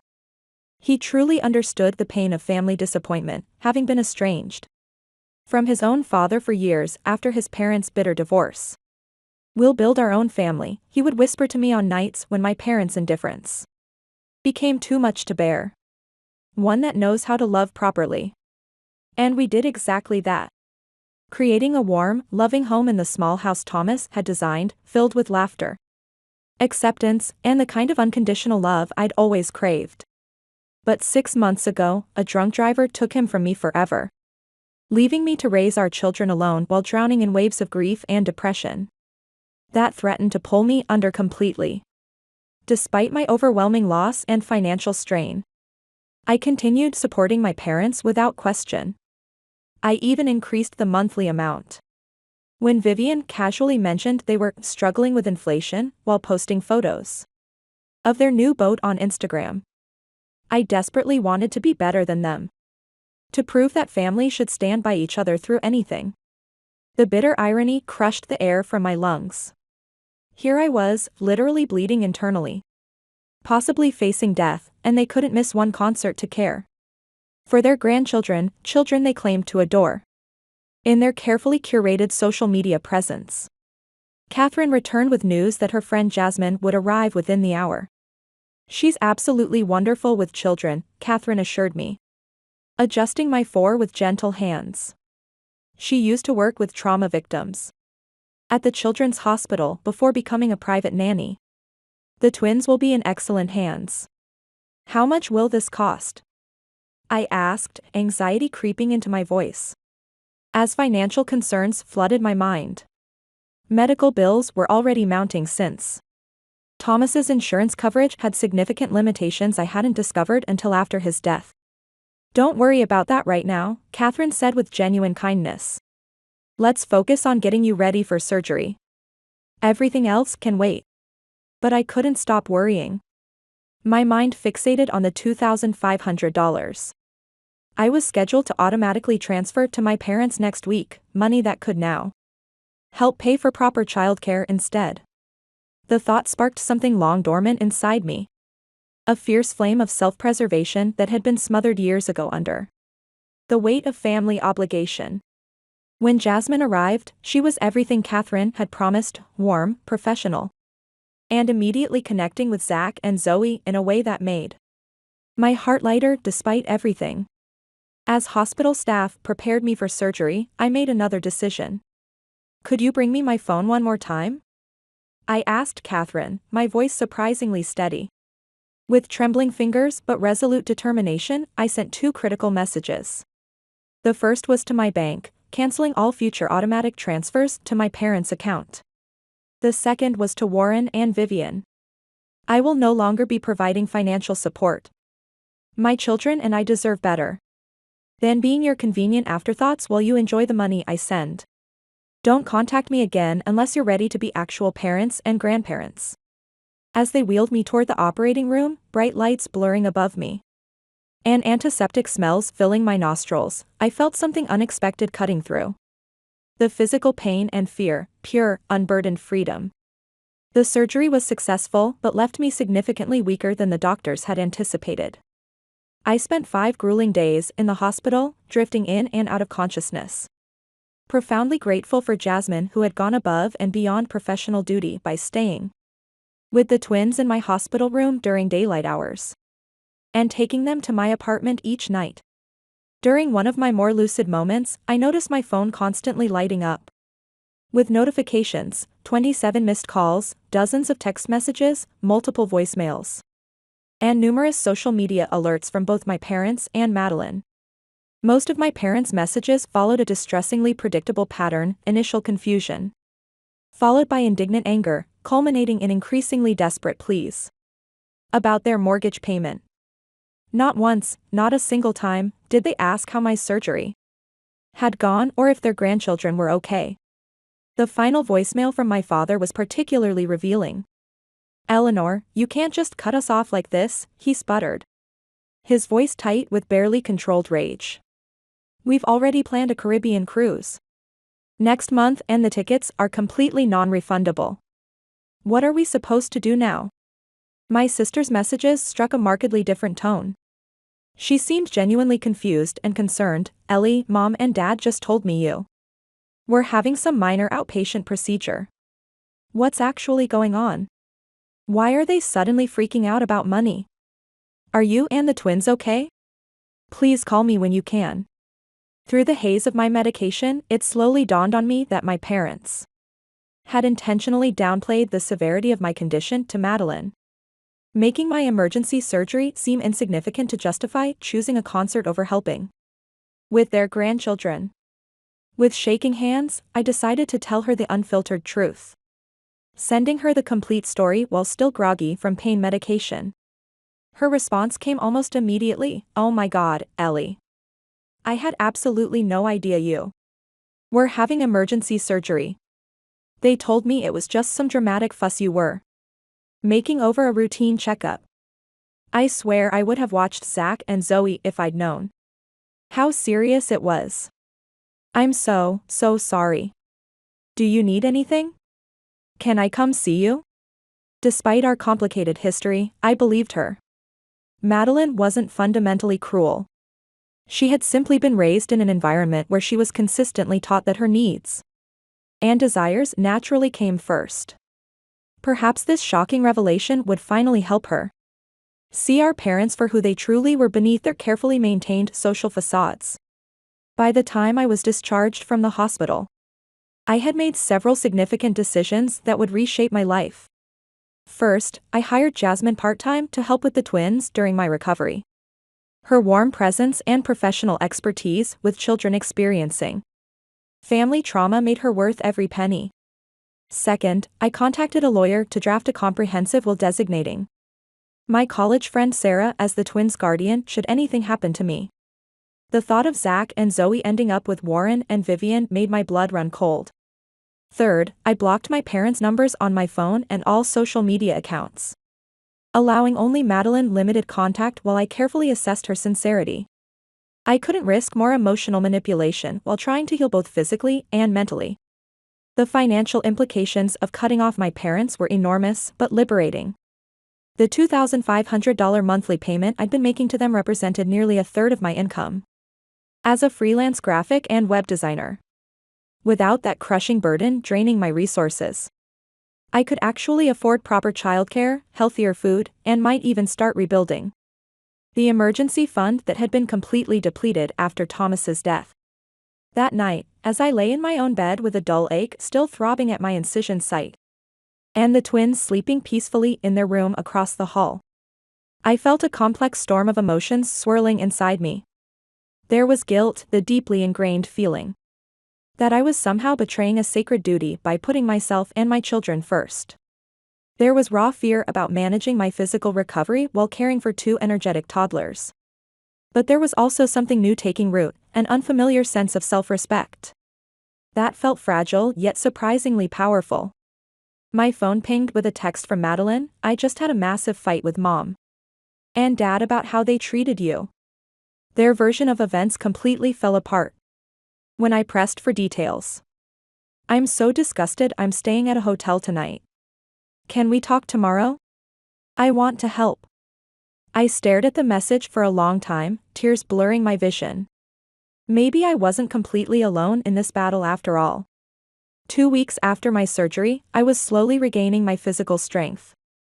The incision site still sent sharp, stabbing pains through my abdomen whenever I moved too quickly, but I was managing better with each passing day. Jasmine had been an absolute godsend, arriving each morning to help with the twins, while I worked from my makeshift home office in the corner of our small living room. My graphic design clients had been surprisingly understanding about my limited availability during this crisis, and I felt immensely grateful for the remote work that allowed me to stay close to my children while still paying our bills. Madeline had visited twice, bringing carefully prepared healthy meals and spending genuine time with Zach and Zoe. Our conversations were cautious and somewhat strained at first, but eventually she opened up about her own complicated experiences with our parents. They always manipulated the narrative to make it seem like you were deliberately choosing to distance yourself from the family, she admitted one evening as we watched the twins build a block tower on the living room carpet. I never realized until now that they were systematically pushing you away while pulling me closer. It makes me question everything about our childhood. I was beginning to see an entirely new side to my sister, one that had been hidden beneath years of our parents' skilled manipulation and favoritism. While I wasn't ready to completely trust her yet after decades of complicated history, I genuinely appreciated her efforts to bridge the gap between us. Then came the knock at the door I had been half expecting and completely dreading. Through the peephole, I saw Warren and Vivian standing in the hallway, my mother clutching her designer handbag nervously while adjusting her perfectly styled hair. My father standing with his arms crossed and that familiar look of impatient entitlement etched deeply into his face. I hesitated, my heart pounding violently against my ribs, before opening the door just enough to speak through the narrow gap, keeping the security chain firmly in place. "What do you want?" I asked, my voice surprisingly steady despite the adrenaline flooding my system. "Eleanor, darling, we've been absolutely beside ourselves with worry," my mother began, her voice dripping with sugary insincerity that immediately sent warning signals flashing through my mind. "You haven't been answering our calls or texts, and we simply needed to make sure you and those precious babies were all right." "We're fine," I replied flatly, fighting the lifelong urge to soften my tone. "Now, if that's all." "It's not all," my father interrupted sharply, pushing slightly against the door, as if testing its resistance. "We need to discuss this ridiculous financial situation immediately. The bank called about our mortgage payment, and we've had to dip into our cruise savings to cover it. This little tantrum of yours needs to end now." The sheer audacity was breathtaking, not a single question about my recovery from major surgery, not one word of concern for their grandchildren. Just demanding statements about money. "I told you I'm cutting financial ties," I said firmly, gripping the door tighter. "I meant every word." "But sweetie," my mother pleaded, her voice rising dramatically to that manipulative octave. "I knew all too well, we've come to depend on that money. Your father and I adjusted our entire lifestyle based on your commitment to help us. We bought the condo with the understanding that you'd support us." "My commitment?" I echoed in utter disbelief, anger flaring hot in my chest. "I've been sending money out of misplaced guilt and obligation while you couldn't even watch your own grandchildren during my emergency surgery. You've been posting #BestGrandparentsEver on Instagram for 2 years. But you've seen the twins exactly 3 times." My father's face darkened dangerously. "That's completely unfair, Eleanor. We had important plans. That Billy Joel concert was a special VIP experience. Plans more important than my children's safety? More important than my actual life?" I replied, righteous anger rising with each word. "Do you even know what the doctor told me before surgery? There was a significant chance I might not survive the procedure. Did either of you even bother to ask?" Their telling silence was the only answer I needed. "We made one tiny mistake," my mother whispered with practiced dramatic flair. "Are you really going to punish us like this forever?" "This isn't punishment, Mom. This is consequence," I said, feeling estranged. powerful calm settle over me like armor. I've spent my entire life desperately seeking your approval and support. And in my moment of greatest need, when I was literally facing death, you chose concert tickets over helping me and your grandchildren. We're your parents, my father interjected harshly, his tone shifting to demand the respect he'd never earned. And I'm a parent too, I countered, my voice growing stronger with each word. I would never, ever treat Zach and Zoe the way you've treated me. Never. Just then, Zoe toddled into view behind me, clutching her beloved stuffed elephant. My mother instantly switched tactics with disturbing speed. There's my precious angel grandbaby, she cooed, bending down and reaching toward the door. Grandma brought special presents just for you and your brother. Zoe, rightfully unfamiliar with these virtual strangers who had visited her exactly once since her birth, backed away and looked up at me with confusion and uncertainty filling her innocent eyes. I think you should leave, I said quietly but firmly. When I'm ready to talk, if I'm ever ready, I'll reach out. Not before. But the money, my father started, his priorities crystal clear, is no longer your concern, I finished, gently but decisively closing the door in their shocked faces. The next morning, my parents returned with reinforcements, my Aunt Betty, my mother's older sister, who had always positioned herself as the wise family peacemaker, while actually enabling my parents' worst behaviors. Eleanor, honey, let's try to be reasonable about this situation, Aunt Betty pleaded from outside my door, which I had deliberately not opened despite their persistent knocking. Your parents are really struggling without your financial help. They successfully managed their finances for decades before I started helping them, I replied firmly through the door. They chose early retirement from the retail business, knowing perfectly well their savings weren't adequate. That was their decision, not mine. My mother's voice broke in, quavering with manufactured emotion.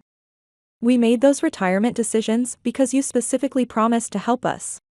We've already had to cancel our Caribbean cruise, and now we might lose the condo.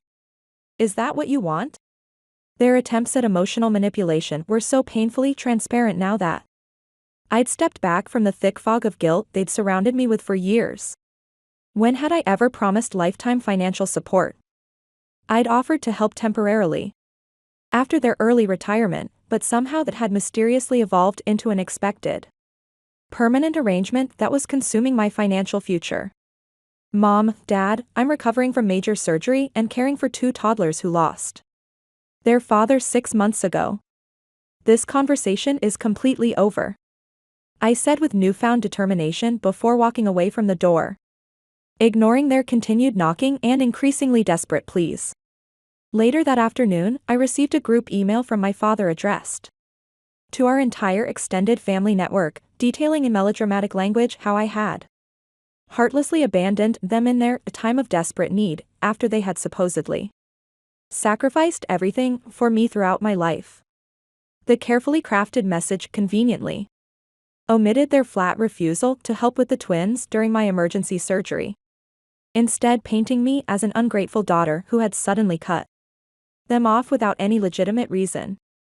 What they hadn't anticipated was the fierce backlash from family members who had witnessed their behavior over the years. My cousin Ryan, who lived near my parents and had observed their spending habits firsthand, immediately replied to the entire group, Uncle Warren, didn't you just buy that new boat last month that you've been showing off on Facebook? And Aunt Vivian, wasn't that a brand new diamond tennis bracelet you were flaunting in your Instagram post from Thanksgiving dinner? Other family members quickly chimed in, many privately messaging me to ask for the unfiltered story. Even Aunt Betty called me directly after learning the full truth about my emergency surgery. I had absolutely no idea about the severity of your medical situation, she admitted, sounding genuinely shocked. They told me you were just being overly dramatic about some routine outpatient procedure and using it as an excuse to punish them financially. Meanwhile, Madeline had completely taken my side after witnessing our parents' manipulative behavior firsthand during their multiple attempts to regain control. She helped me craft a single factual response to the increasingly heated family email thread, simply stating, I recently underwent emergency surgery with a significant risk of life-threatening complications. My parents refused to watch their grandchildren during this critical time. Because they had concert tickets they didn't want to miss.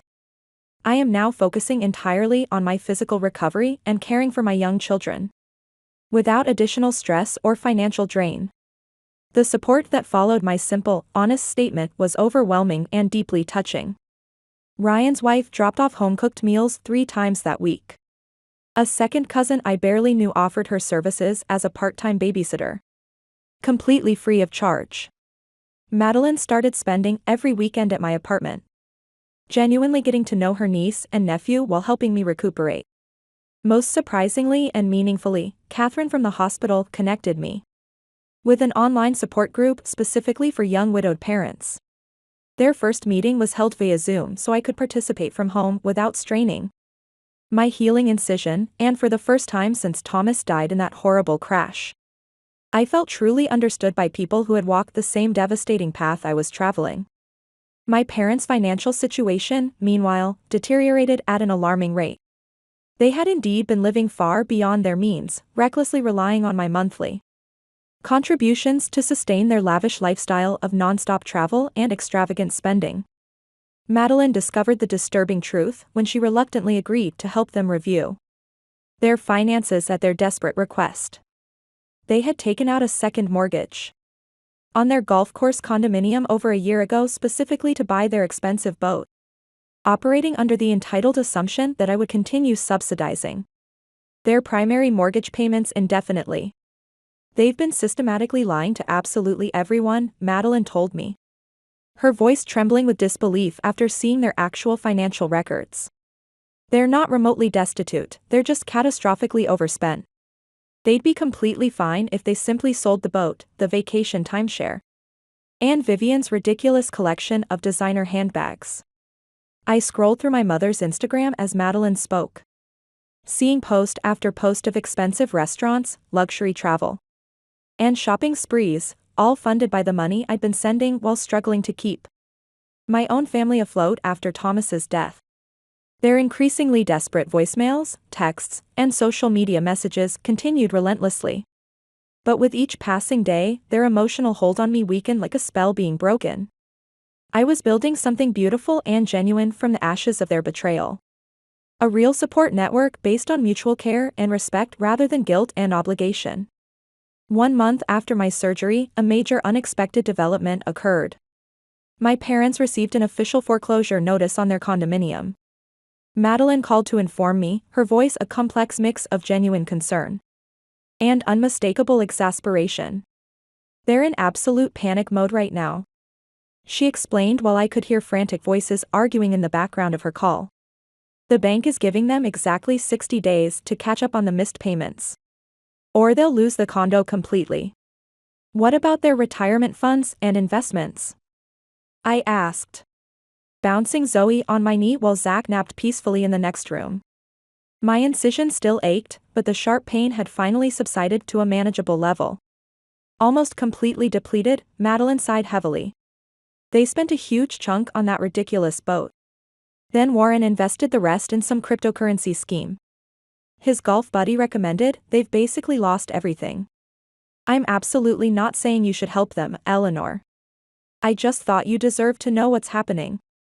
Later that evening, I received increasingly desperate texts from both parents, now completely abandoning any pretense of concern for my well-being, and openly begging for money. My mother's final message was particularly revealing. We honestly never thought you'd actually cut us off like this, Eleanor. We just assumed you were temporarily angry and would start sending money again after a week or 2 like always. Their casual assumption that my boundaries weren't real or meaningful infuriated me to my core.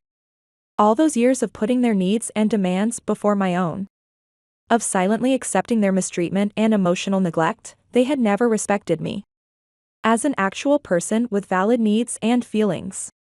Meanwhile, my own life was transforming in unexpected and positive ways.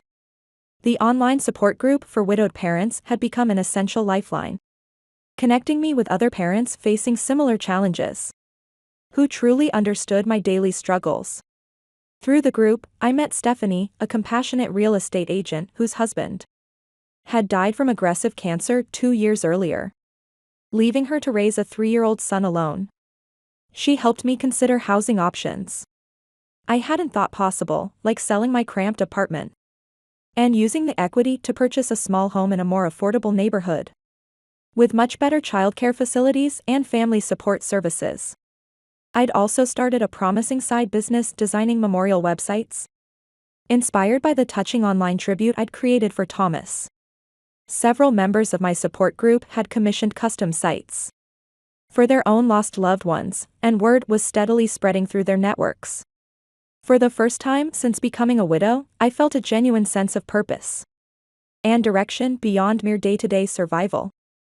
The stark contrast between my personal growth and my parents' financial collapse became even more apparent when they showed up unannounced at my apartment yet again. This time armed with a detailed spreadsheet documenting their extensive debts and overdue payments. We need exactly $175,000 to catch up on the mortgage and avoid immediate foreclosure, my father explained, his usually commanding tone now unmistakably tinged with genuine desperation. His hands actually trembled as he spread the financial documents across my coffee table. I invited them in, not out of any lingering sense of obligation, but because I was genuinely curious to hear their perspective now that they were truly facing serious consequences for their irresponsible choices. What about selling the boat you bought last year? I asked calmly, gesturing for them to sit at my small dining table while keeping a safe emotional distance. We'd take a significant financial loss if we sold it now, my father protested, running his hand through his thinning hair. The market for boats is terrible right now. And what about the luxury timeshare in Aspen? We've tried listing it, but the resale market is absolutely terrible, my mother added quickly, fidgeting with her designer watch. Besides, those are our well-deserved retirement luxuries. After working so hard all those years. I nearly laughed out loud at the absurdity of her statement. Those are luxuries you clearly cannot afford and never could. We could easily afford them with your continued financial help, my father countered, his tone hardening as he fell back into familiar patterns. It's literally the least you could do after everything we've sacrificed and done for you over the years. What exactly have you done for me? I asked quietly, the pointed question hanging in the air like a challenge between us. The twins chose that exact moment to toddle into the living room, Zach clutching his favorite toy train and Zoe babbling happily about the picture book she was carrying. My parents' expressions softened instantly in a practiced performance. There are our precious little angels, my mother cooed with exaggerated sweetness, reaching eagerly for Zoe, who promptly dropped her book and hid fearfully behind my legs. They don't know who you are, I stated simply, placing a protective hand on each child's shoulder. You've seen them exactly 3 times in their entire lives. You deliberately chose not to be involved with your only grandchildren. That's completely unfair, Eleanor, my father protested, his face flushing. We're very busy people with active social lives. Too busy for your only grandchildren? Too busy to help your daughter through life-threatening emergency surgery? But somehow never too busy to ask for my money. I observed with newfound clarity. I think that says absolutely everything about your true priorities. My mother's face crumpled dramatically, and I couldn't tell whether it was from genuine emotion or just another calculated manipulation tactic. After decades of her performances, I'd lost the ability to distinguish her real feelings from her acts. Without your immediate financial help, we'll lose absolutely everything, she whispered, a perfectly timed tear sliding down her cheek. I lost my husband, I replied, my voice steady and strong. My children lost their father forever. We survived that devastating loss together. You'll survive this too.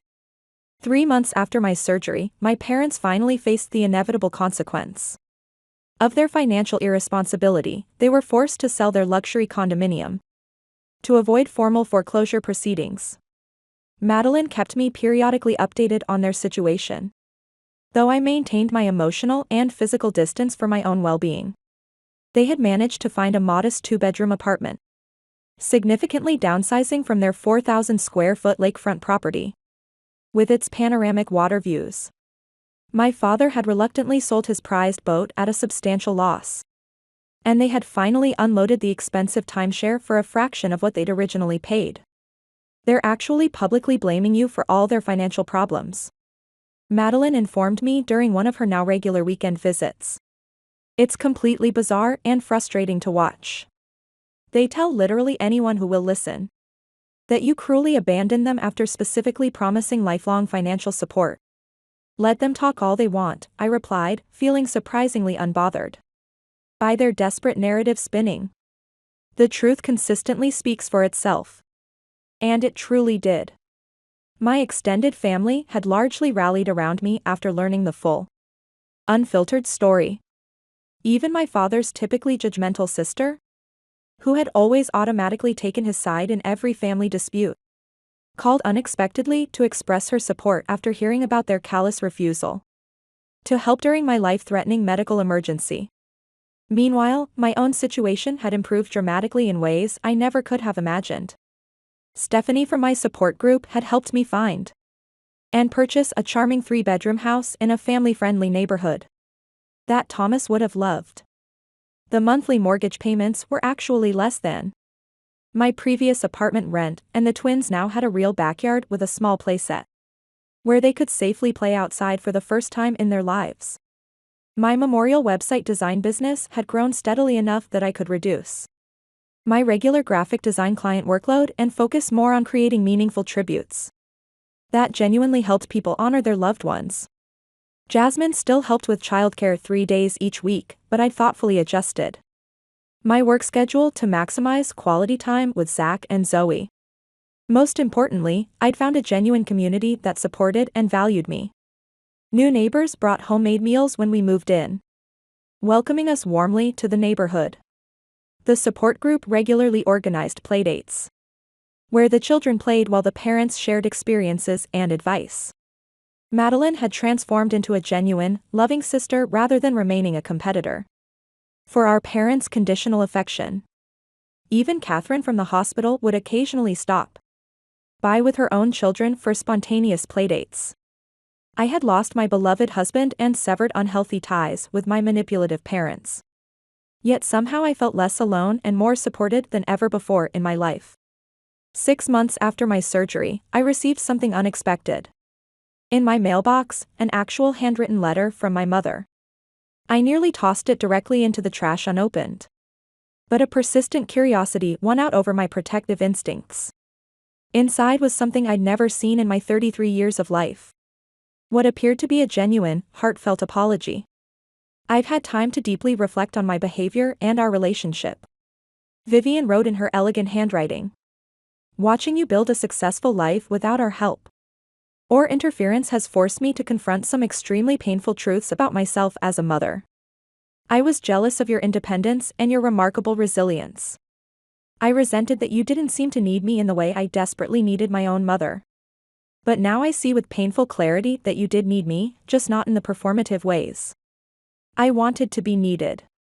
When you reached out asking us to care for Zach and Zoe during your emergency surgery, you were genuinely reaching out in a moment of true vulnerability, and we failed you completely and unforgivably. I am truly, deeply sorry. The letter continued for several pages, explaining in detail how they had completely restructured their finances and lifestyle. Warren had taken a part-time job at a local hardware store, something that would have been unthinkable to his ego just months earlier. They had sold most of their luxury possessions and were living modestly for the first time in decades. Their social media accounts, once showcasing their lavish lifestyle, had gone completely dormant. Most surprisingly, she didn't ask for money or even explicit forgiveness, just simple acknowledgement that I had received her apology. The humility felt foreign coming from the mother I'd known my entire life. I showed the letter to Madeline during her weekend visit, my emotions still swirling in confusion. She read it carefully, her expression skeptical.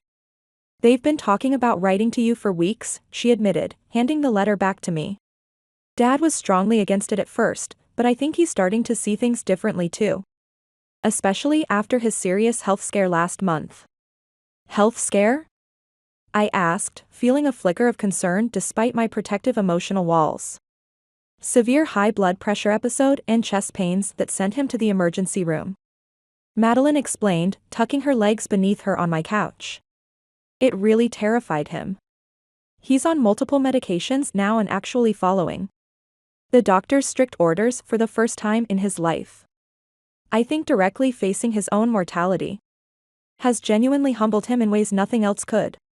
I wasn't emotionally ready to respond to the letter immediately. I needed substantial time to process my complex feelings. Was this truly genuine remorse? Or just another sophisticated manipulation tactic? Had they actually changed at their core? Or were they simply adapting their strategy to regain control? That night, after the twins were sound asleep, I pulled out old family photo albums. For the first time since cutting ties with my parents.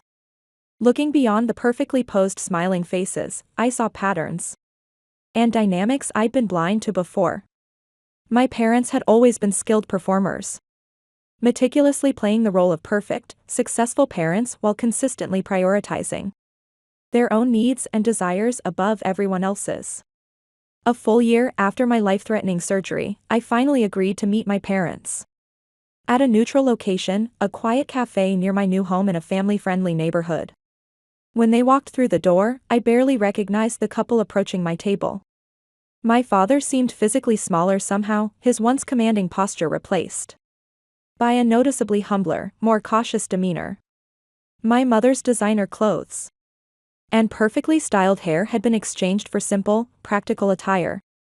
And she wore minimal makeup that revealed her actual age. The twins were spending the afternoon with Madeline. I wasn't emotionally prepared for a full family reunion just yet, and I needed to assess the situation myself first.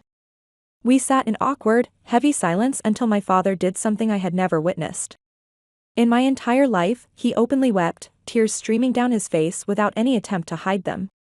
"I've been a terrible, selfish father," he admitted, his voice breaking repeatedly with genuine emotion, "and an even worse, more neglectful grandfather. I don't expect or deserve your forgiveness, Eleanor, but I need you to know that I finally see it clearly now, how incredibly selfish and self-centered we've been throughout your life." My mother reached hesitantly across the table, not quite touching my hand, but making a gentle gesture toward it, respecting the boundaries I'd established. "We've been attending intensive family therapy sessions for months now," she explained, her voice lacking its usual performative quality. It was actually Madeline's firm suggestion. And we strongly resisted at first, but the process has been completely transformative for both of us. I didn't rush to forgive them or make promises I couldn't guarantee I'd keep. Instead, I calmly shared recent pictures of Zach and Zoe on my phone and told them about our new life in the house that Thomas had always dreamed of designing for us. They listened attentively without interrupting, without attempting to make the conversation about themselves, perhaps for the very first time in our relationship. As we prepared to part ways, my father asked quietly, his voice uncertain, "Would it be possible, someday, for us to actually know our grandchildren as real people?" I considered this question carefully before answering, weighing my responsibility as both a daughter and a mother.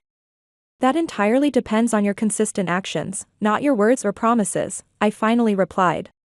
"If you're genuinely committed to meaningful change over the long term, we can start with brief, supervised visits. But let me make this clear. My children will have relationships only with people who demonstrate consistent respect for their mother. That's my non-negotiable boundary." Walking away from that emotionally complex meeting, I felt neither the crushing weight of obligation nor the burning resentment that had defined our relationship for so many years. Instead, I experienced something entirely new, the calm, grounded assurance of a woman who finally knew her true worth, who had created healthy boundaries and would enforce them without hesitation or apology. Whether my parents could truly maintain meaningful change remained to be seen over time. But I had already permanently transformed from a daughter desperately seeking approval into a mother fierce in her protection and absolutely clear in her expectations and boundaries.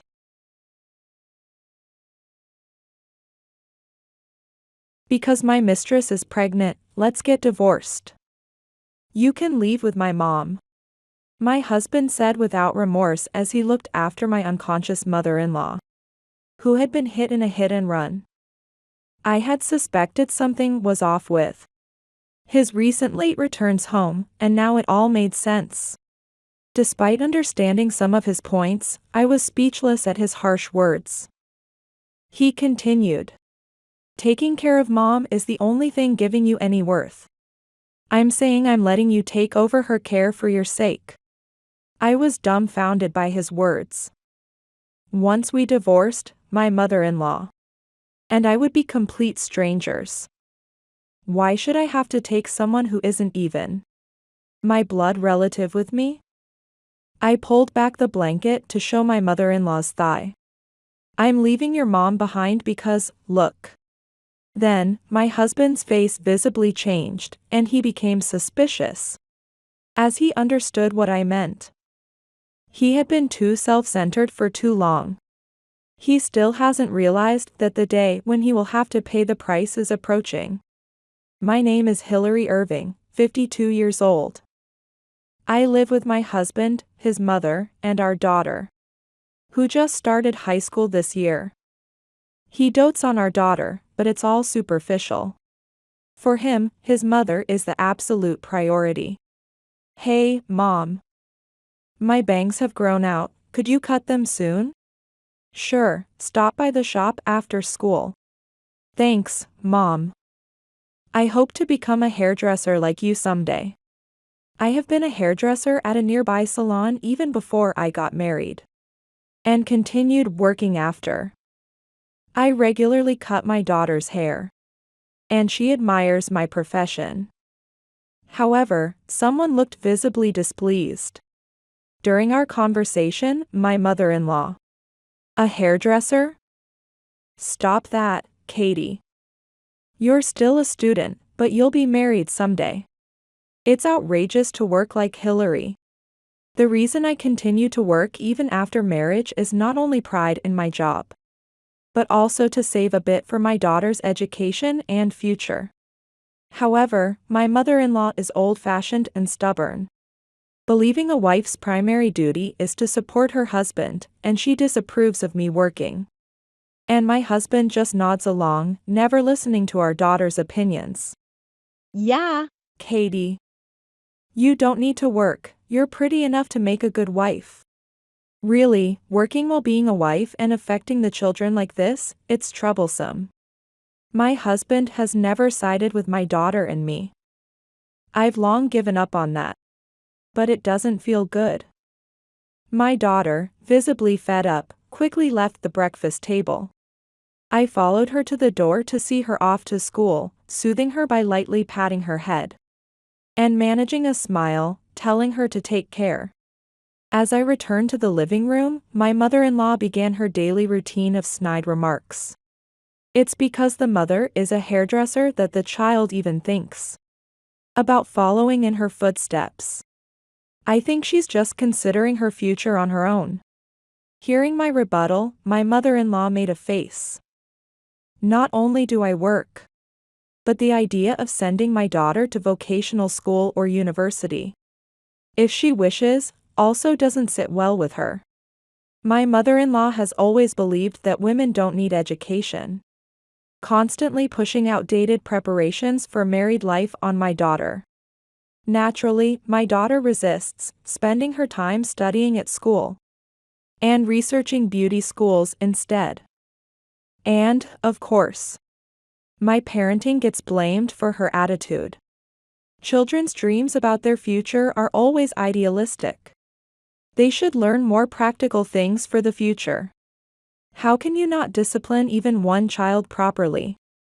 My husband chimed in, supporting his mother. Exactly. Mom always sacrificed herself to guide me when I was a kid. Why don't you take a page from her book and discipline Katie? My husband usually dotes on our daughter but avoids direct confrontation when his and his mother's opinions clash, leaving it to me to convince our daughter later. Isn't it wrong to want her to choose her own path freely? I focused on biting back my imminent retort, enduring their taunts. One day, while I was at the hair salon where I work, I received a call from the police. They informed me that my mother-in-law had been involved in a traffic accident and was being rushed to the hospital for emergency surgery. She was unconscious when found, and the situation was grave. I hurried to the hospital, where I received an explanation from the doctor, and later, the police briefed me on the details of the accident.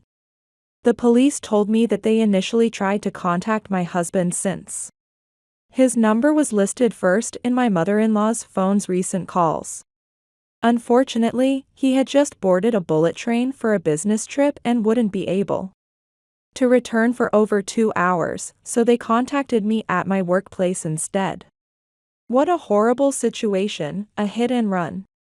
According to eyewitnesses, a car ran a red light and struck my mother-in-law as she was crossing the street. The driver is still at large. The impact caused severe head trauma, and despite the emergency surgery, the damage to her brain was significant, with very little chance of her regaining consciousness. The severity of her condition left me speechless. Despite our differences, the news of her being in such a critical state was deeply upsetting. Ultimately, it was decided she would stay hospitalized. So I went to prepare her essentials like clothes to change and her insurance card. So far, there was no word from my husband on my cell phone. And he hadn't appeared at the hospital either, possibly still not home. But given his usual bragging about his mother, the shock must be immense. Worried about how to inform my husband of his mother's condition, I returned home with heavy steps. The lights are on. Has he come home already? Seeing the living room lights through the curtain gaps, I opened the door, spotting my husband's shoes in the entrance. He was indeed home. Are you back? About your mom, she's still unconscious, and she'll stay hospitalized. As I rushed into the living room, I found my husband casually using his phone, with a coffee in hand on the sofa. He had already changed into his home clothes and had a towel around his neck. Probably he had taken a bath. If he had been home this early, why hadn't he gone to the hospital? I stopped mid-sentence, stunned, unconcerned by my pause. He looked up and spoke far too calmly. Yeah, I heard from the police too. It's a hit and run. Well, Mom's old, and she might not wake up. I felt no anger or sorrow in his voice.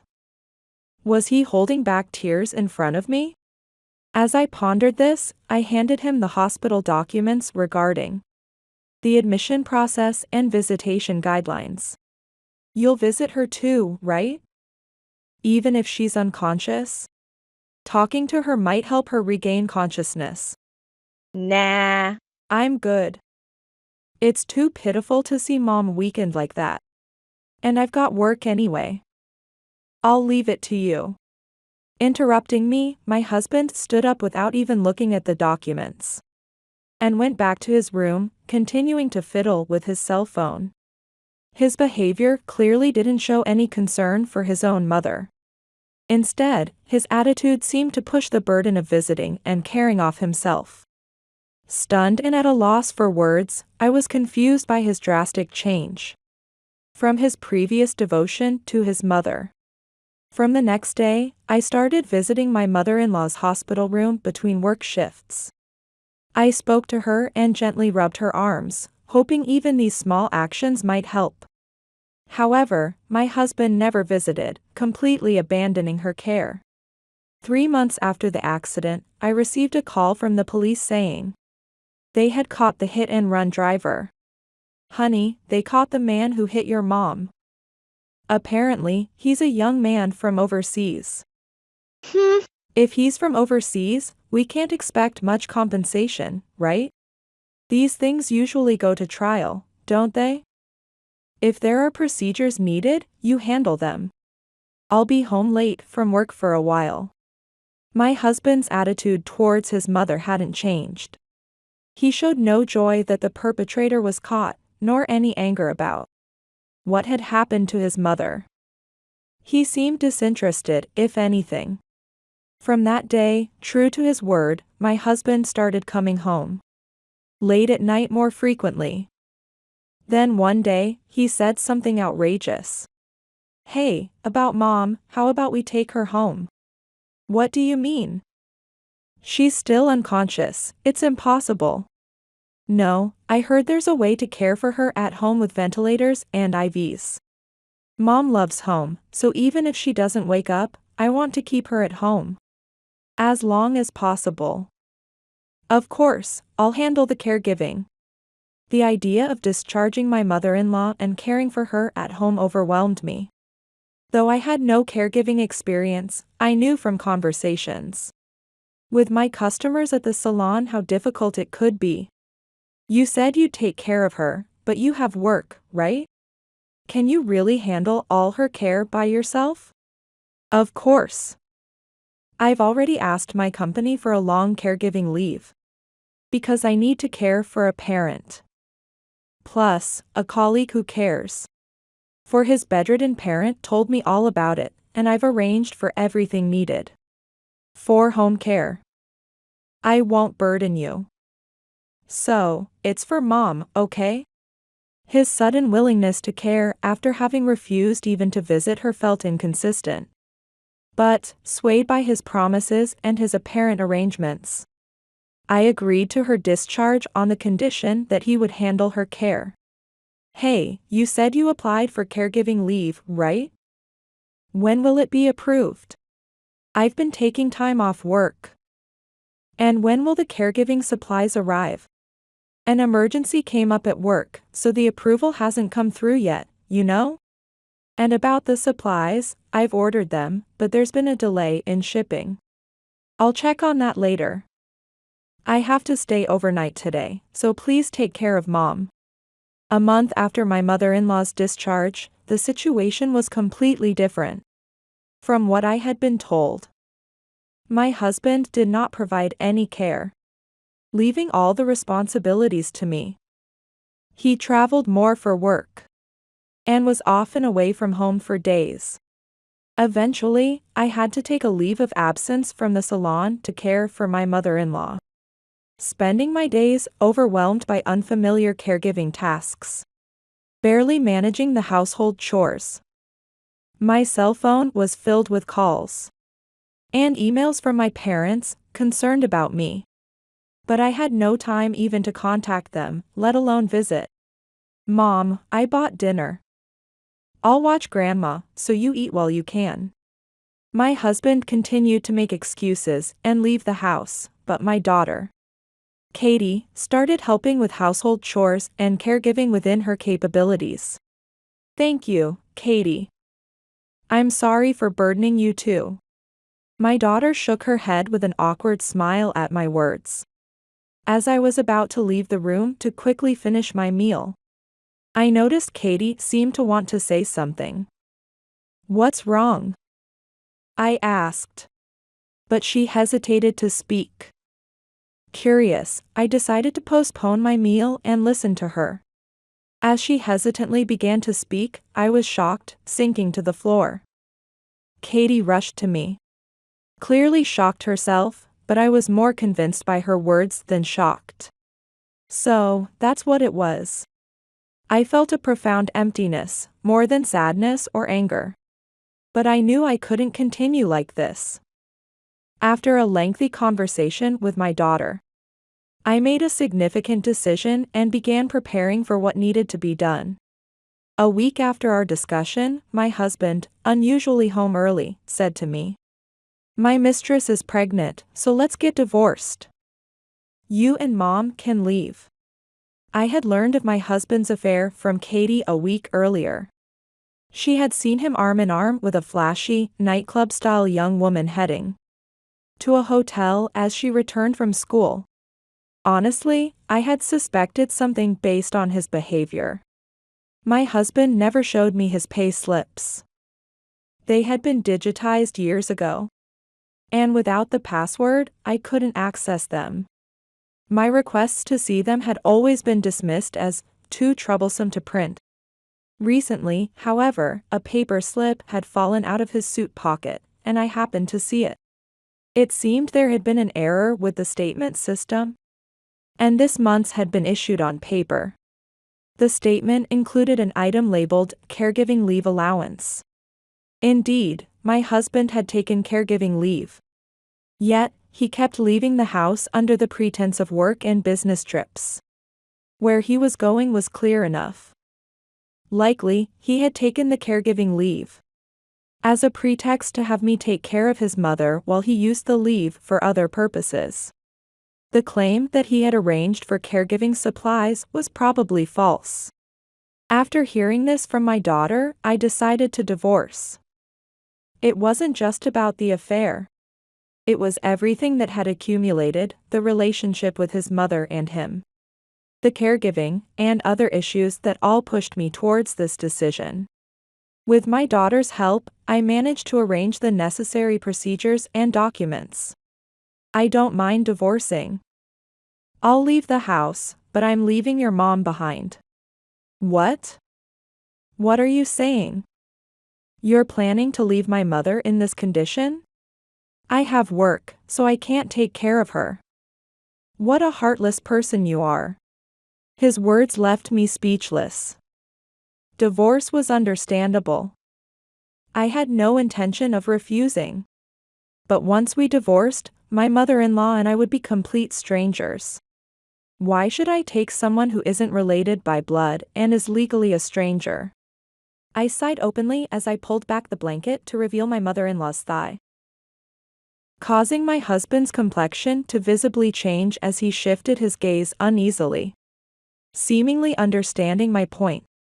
You surely remember the burn scar on your mother's thigh, don't you? Both you and she have told me about it numerous times while showing me this scar. My mother-in-law has a large burn scar on her thigh, a relic from when my husband, as a young boy, disobeyed her and played with the stove, knocking over a kettle that was on the fire. She shielded him and took the burn herself, proudly showing off the scar whenever she recounted the story. That has nothing to do with this. Nothing to do with it? How can you say that? Didn't your mother sacrifice herself to raise you? You're the one who decided to discharge her from the hospital because she likes home. And you said you'd take care of her yourself. Plus, you've properly taken leave from work. Seems like you've had enough leisure time to get your mistress pregnant. So naturally, you should be the one to take responsibility for caring for your mother, right? What? How do you know about my leave? No, that's not what I meant, just the caregiving should be your. Hey. Wait. As he spoke hastily, it seemed he hadn't expected me to know about his caregiving leave, his eyes darting around as he stumbled over his excuses. I had no intention of engaging further with my husband. I called my daughter, gathered the bags we had packed in advance, and left the house. Sorry, Mom, Dad, for showing up out of the blue. With my daughter, I had returned to my parents' home for support. Don't worry about it. Where else should you turn if not home during such times? Both of you, take some time to rest your bodies and minds here. After explaining everything and apologizing, I was grateful for my parents' understanding and warm welcome, acknowledging the hardships I had endured. My daughter, too, was fond of her grandparents and shyly smiled at their warm reception. For the foreseeable future, we would live at my parents' home and proceed with the divorce. As a result, my daughter would commute to school from our family home. It would take longer than before, but my father offered to drive her on his way to work. And I accepted his kind offer. Hey, Hillary, don't you think we should consult a lawyer? As we settled in and took a moment to breathe, my mother brought up the subject. While the divorce was initiated by my husband, the situation with my mother-in-law could lead to complications. and I was considering whether to involve a lawyer. I still haven't decided. Getting a lawyer involves costs, and considering what's to come, I thought it might be better to handle things on my own. While I had savings, the future was uncertain, and I preferred to minimize expenses. My parents shook their heads in disagreement. I understand your feelings, but you should prepare for the worst. We can cover the lawyer's fees, so please consult a professional. Surprised by my father's words, my eyes widened, and with a sullen expression, he asked me if I thought he wasn't earning enough. I quickly soothed him and he chucked. Playfully tapped my head. Even at this age, to my parents, I am still their child to worry about. That realization made me smile genuinely. A week later, on a Sunday morning, my husband brought the pregnant mistress to our family home. They had called ahead, requesting a private meeting with just the three of us. However, I had no obligation to adhere to my husband's wishes, and casually set the date and time for their visit. As my daughter and parents worried, I left the three in the living room and confronted them. Why come to my family home? What do you want? What do you mean, what do I want? Leaving your own mother behind. Don't you have a heart? Well, probably not, which is why you're being divorced. Really, how could you do this to this poor woman? Leaving behind a bedridden old hag with no blood relation? Anyway, I came to tell you that you should take her back. Understand? A glamorous woman decked out in heavy makeup, dark lipstick, and a bright red dress suit was standing arrogantly at the entrance, clearly looking down on us as she demanded to take my mother-in-law. However, something about her words didn't sit right with me. As I puzzled over her statement, I noticed my mother, who had been watching the scene with concern, and gestured for her to come closer. I don't understand what you're talking about. My mother is right here. Pointing to my mother as I said this, the one whose expression changed was my husband, standing next to his mistress. What? Hey, Hillary, what are you talking about? Your mother is at our house. Wait, what do you mean? You told me she left her own mother behind. Well, that's... Left behind, my husband and his mistress began to argue. Listening to them, it seemed my husband had lied to his mistress. He had told her that I had always taken care of my mother at home, and that after he filed for divorce, I, infuriated, had left her behind. The reason he wanted to speak privately was to protect the lies he had told his mistress. Now that I had called my mother, who was supposedly bedridden, all his lies had come undone. Unbelievable. This is the worst. I'm leaving. Exposed, the mistress stormed out in fury after pushing my husband away. Staggered, he turned to me resentfully. Hey. You should have played along. Now alone, my husband raised a protest at me. But why should I be blamed? Why should I align with your story? It's clear you were the one lying to her, right? While it's true he deceived his mistress, I felt no sympathy for her. After all, she came to complain without questioning the story that I had left my own mother behind at my soon-to-be ex-husband's house. It's because you didn't take my mom with you that this happened. How will you take responsibility if she dumps me? As usual, my husband was shifting blame, draining any desire I had to argue. As I held my head, trying to figure out how to respond, my father burst into the living room with heavy footsteps. Enough already. Do you realize how absurd it is to try to push your parents' care onto my daughter? Reflect on your own actions before blaming her. Startled by my father's fierce demeanor, my husband fled the scene without a word. Calming my still angry father with my mother's help, we returned to the living room. where my concerned daughter ran up and hugged me. Having a daughter who cares, a father who protects, and a mother who is attentive. I felt deeply sorry for my mother-in-law, who was utterly alone without even her own son to care for her. Soon after, I initiated the divorce through a lawyer, also filing for compensation, even though my husband contested the claims, concerned he might make further demands about taking his mother back. It turned out that after their visit, my husband and his mistress had resolved that he would care for his mother. For yet another round of discussions, my husband visited my parents' home and immediately started blaming me. My mom passed away last night. It's because you abandoned her care and left. If you had taken her with you, she might still be alive. It's your fault. My mother-in-law had passed away without regaining consciousness during our ongoing divorce negotiations.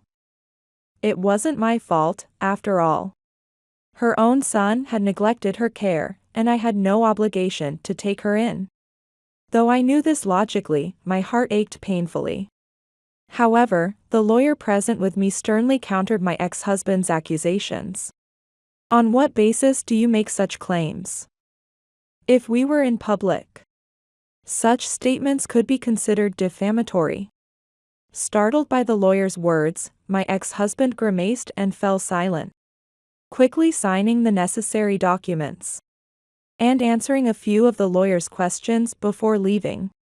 It might be my fault that his mother passed away. Though there was no blood relation, I knew my husband was not someone who would provide proper care. Yet, I couldn't bring myself to take his mother in. This decision left a heavy feeling of guilt in me. However, the lawyer, my parents, and even my daughter all contradicted my feelings. Hillary, think about how much you've sacrificed for that family. You've done more than enough.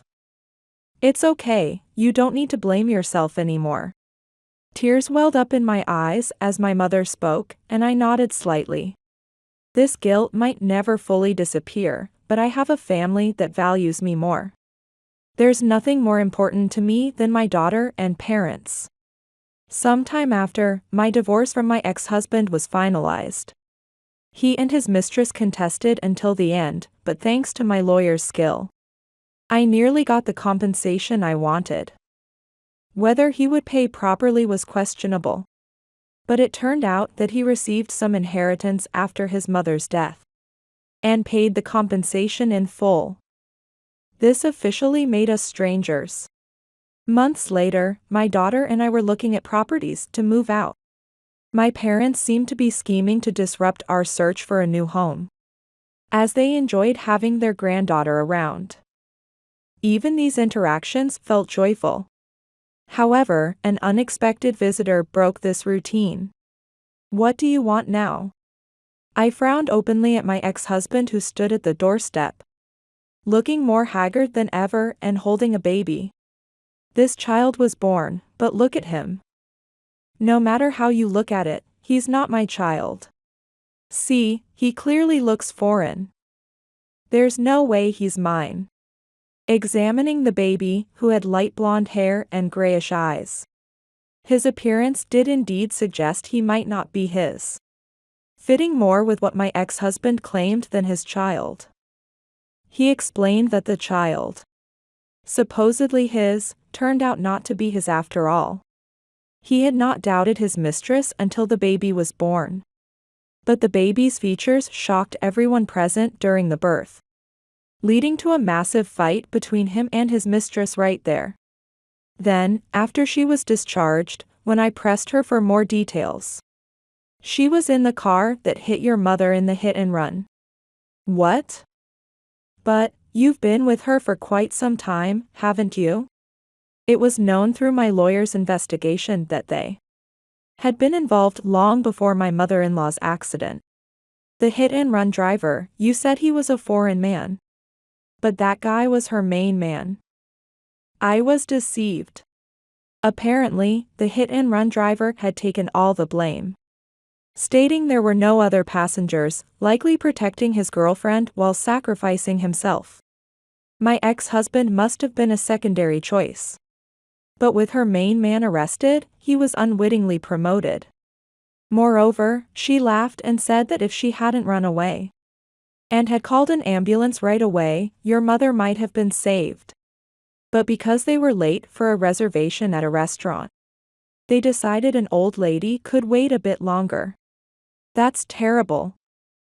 Your mother must have been so shocked. Though she wasn't a good mother-in-law, hearing such things still pained me. Yet, why had my ex-husband brought the baby to my family home? Puzzled, I asked him, and he shook his head and handed the baby towards me. Why should I have to report such things to you? Listen, after I got angry with her about my mother and the baby's paternity, she took all the money and left the house. Why am I being treated as if I'm unreasonable? I was genuinely confused by what he expected of me but listened quietly. In the end, she's not coming back, and if she disappears, I'll have to take care of the baby myself. That's why I thought you'd take care of him. What?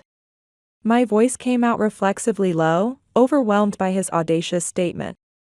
Startled by my reaction, my ex-husband continued to insist. But I took a deep breath and refused. No, thank you. Why should I take care of a child that has no blood relation to me? Especially your mistress's child? My firm refusal didn't stop him from persisting. If I don't have a blood relation with this baby, then I shouldn't have to care for him either. That's why.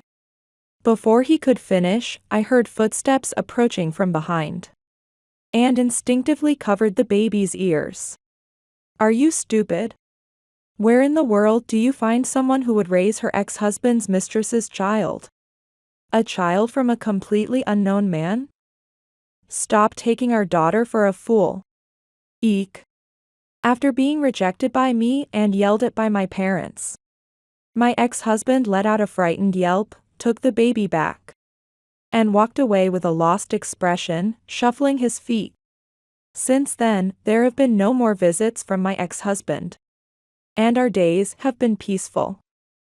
My daughter and I moved out and started living in an apartment that was conveniently located for her school, and still within an easy travel distance to my parents' house. I even stopped by to see my mother on my way home from work today. It turned out that my ex-husband's mistress had been involved with multiple men, and had been kicked out by her own parents after they grew tired of her actions. After leaving my ex-husband's house, she couldn't return home, and relied on one of her many boyfriends. That boyfriend turned out to be a bad lot, and she got used as a cash cow, working to support him and being exploited at home. Recently, she was involved in a traffic accident, and is now paralyzed from the waist down and still hospitalized. Ironically, she suffered an accident just like the one she fled from involving my mother-in-law. Whether it was mere coincidence or punishment for her own mistakes, it was hard not to feel a pang of sympathy for her youthful plight. Yet, as if reading my thoughts, my mother sharply cut through the silence. Well, she chose to abandon her child and live selfishly. She should bear the consequences herself. It's sad for the baby, though. Indeed, my ex-husband ended up placing the baby in a facility. He probably thought he was returning to his old life before the affair and neglect. But the rumors about his misconduct spread quickly around his and his in-laws' neighborhood. Eventually, he found it too uncomfortable to stay, and quietly moved away to a distant place. However, changing locations doesn't change a person's nature. Unable to secure a stable job, he reportedly ended up living under a bridge. Well, that's what Katie heard from her friends, so we don't know how true it is. Worried about our sudden move, Katie's friends had gathered that information. She seemed much happier than when she lived with my in-laws. I've also returned to work, and now we're enjoying a free And comfortable life, just the two of us. Bring Katie back anytime, okay? Your dad is always looking forward to it. Yes, thank you. We'll visit again soon. Feeling slightly relieved after talking to my mother, I'm determined to protect and support my daughter and parents. We will continue to live and support each other, always.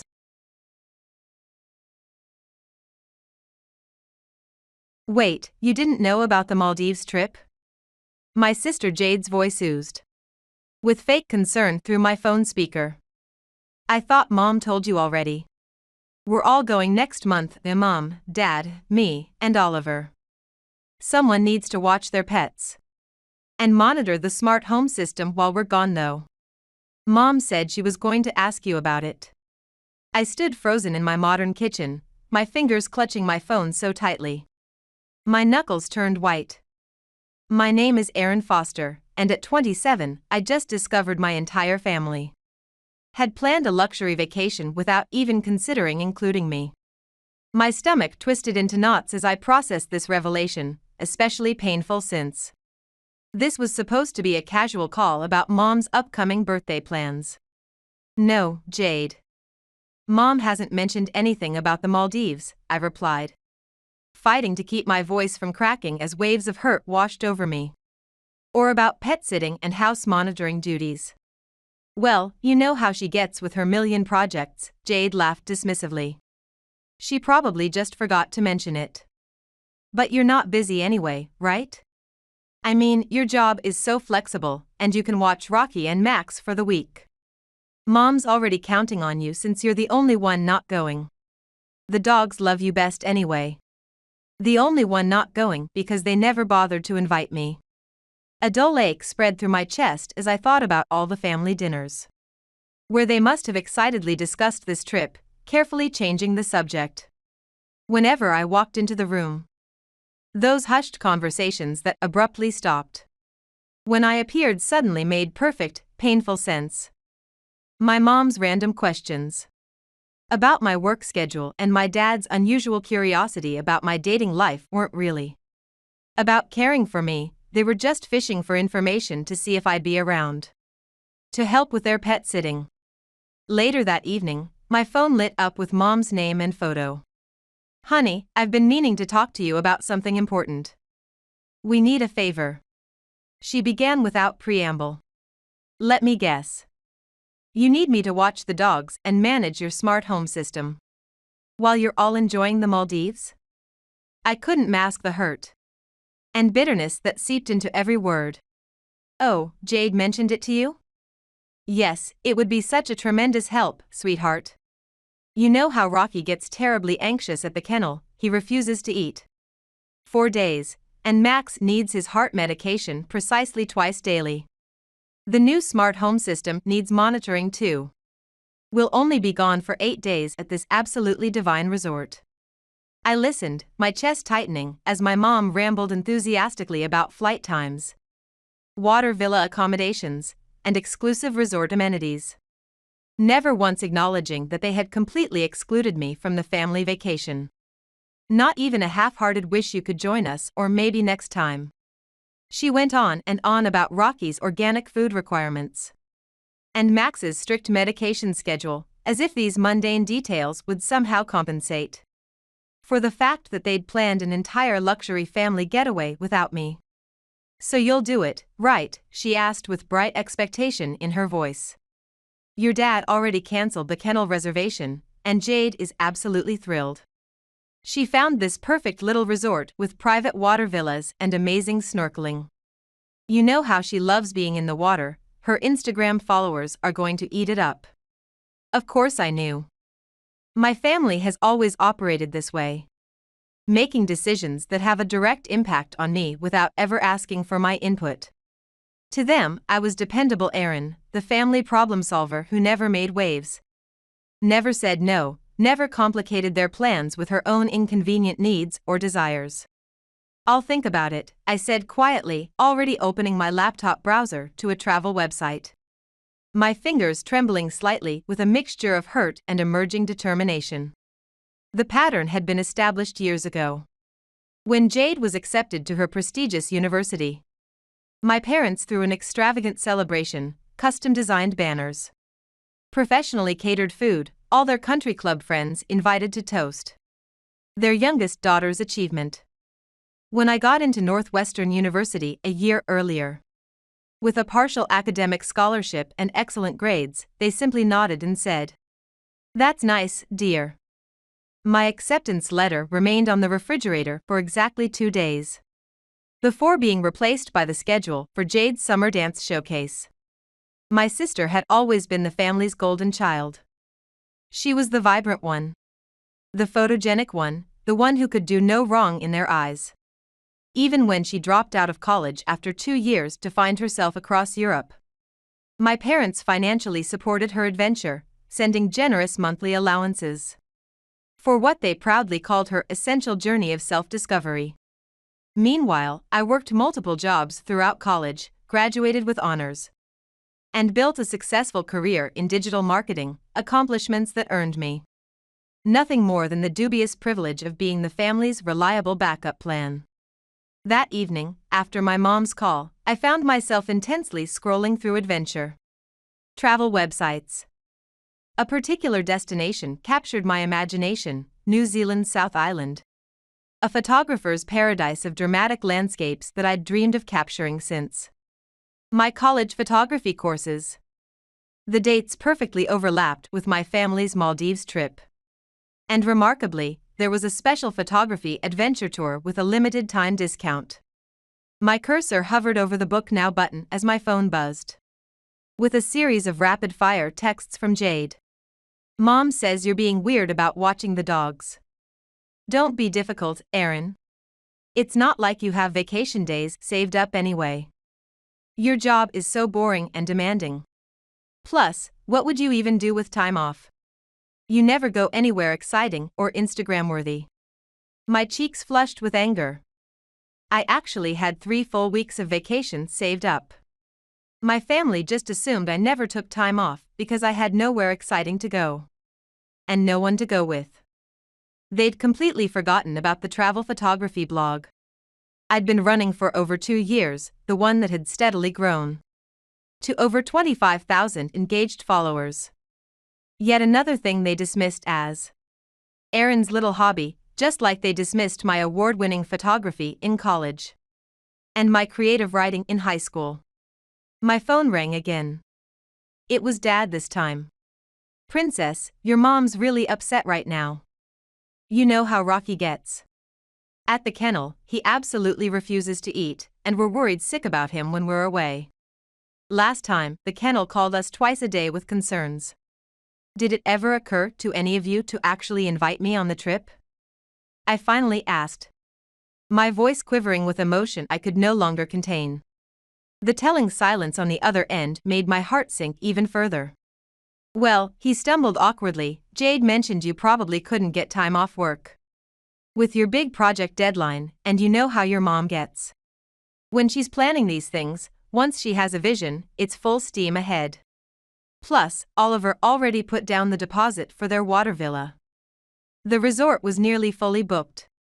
"Right," I said flatly, gripping the phone tighter. Just like she carefully planned my college graduation celebration. Oh wait, she didn't.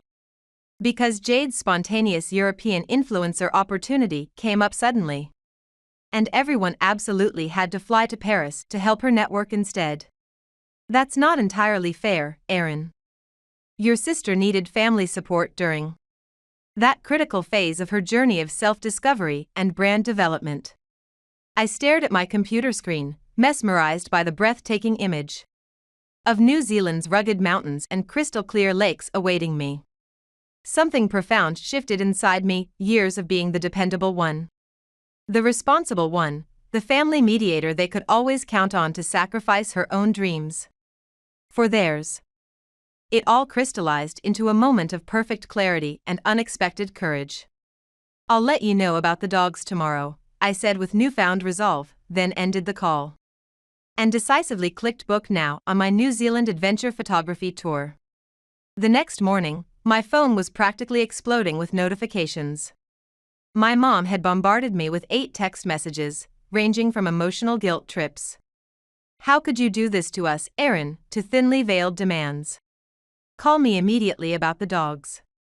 Jade had left 4 voicemails, each one more condescending than the last, her tone shifting from faux concern to outright irritation.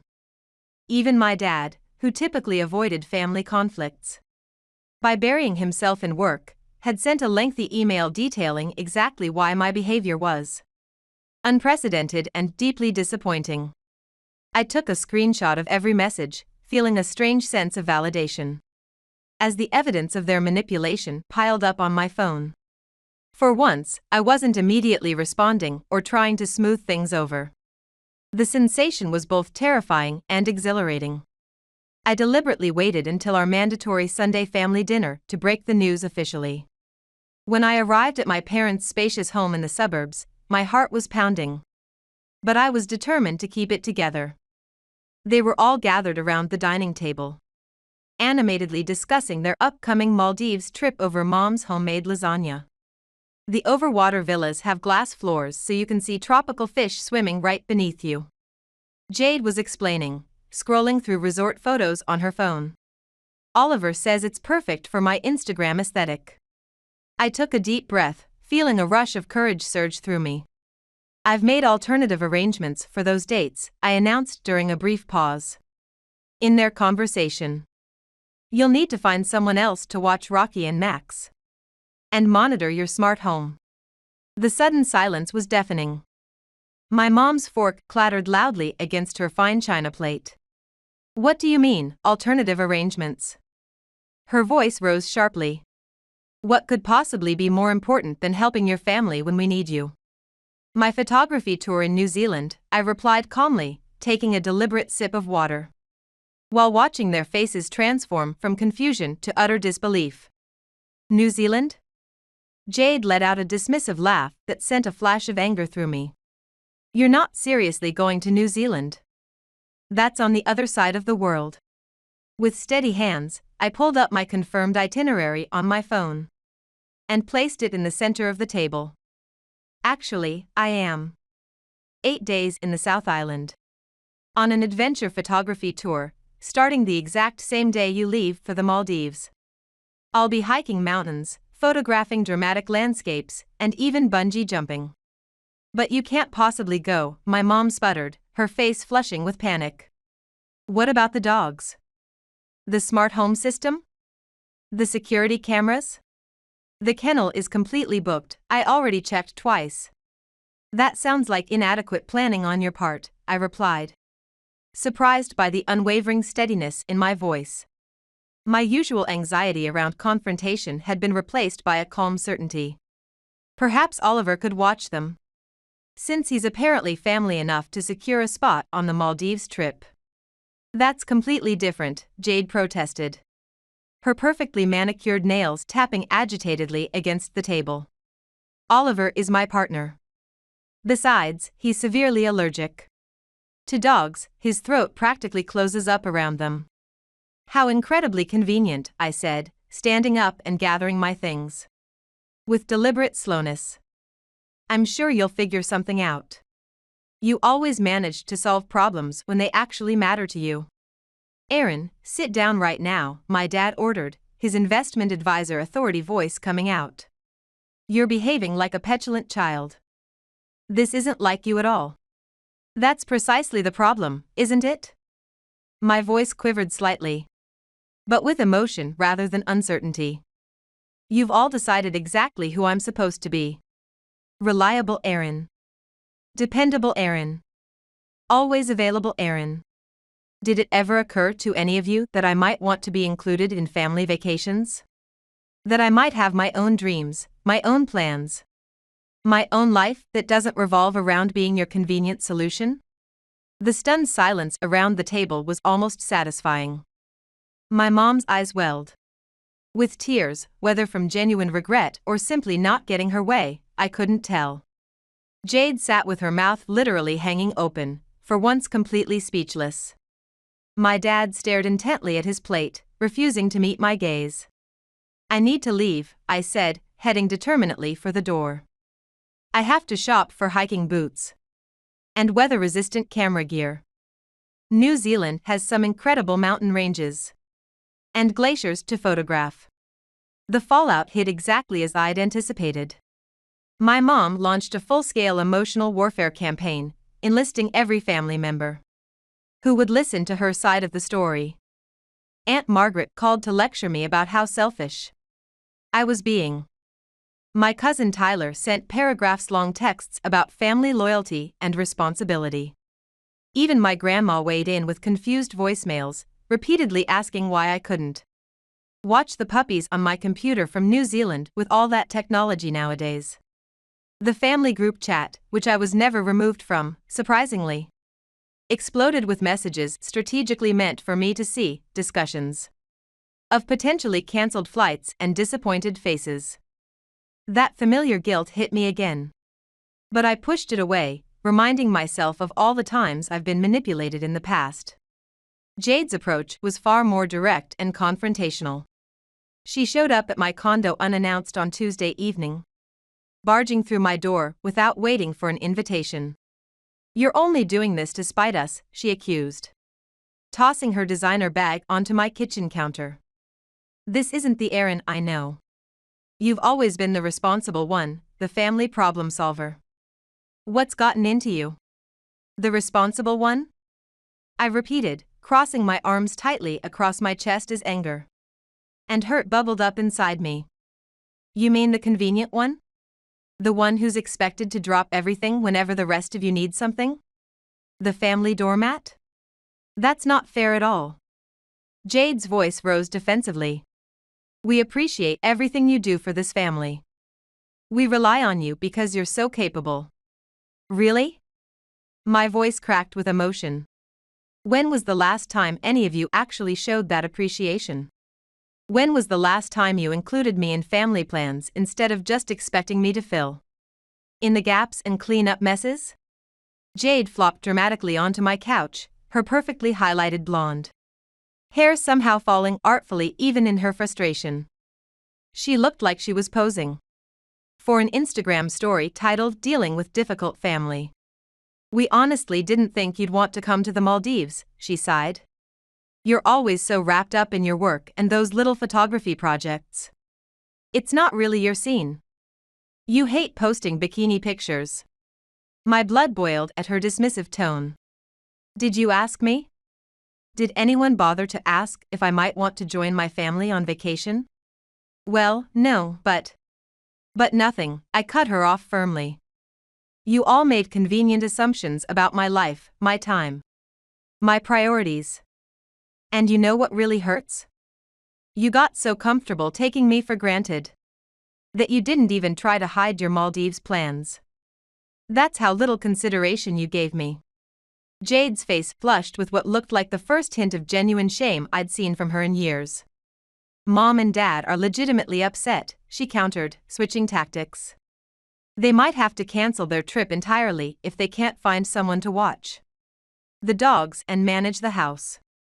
"That sounds like a them problem," I replied coolly, throwing one of Jade's own frequently used phrases back at her. The flash of recognition in her eyes was almost worth everything. "When did you become so cold?" she asked, her voice smaller now. "I'm not cold. I'm just done being the family afterthought." I picked up my phone and pulled up my travel blog, turning the screen toward her. "See this? I have 25,000 followers who actually value my perspective and my work. I have a fulfilling life beyond being your family's backup plan."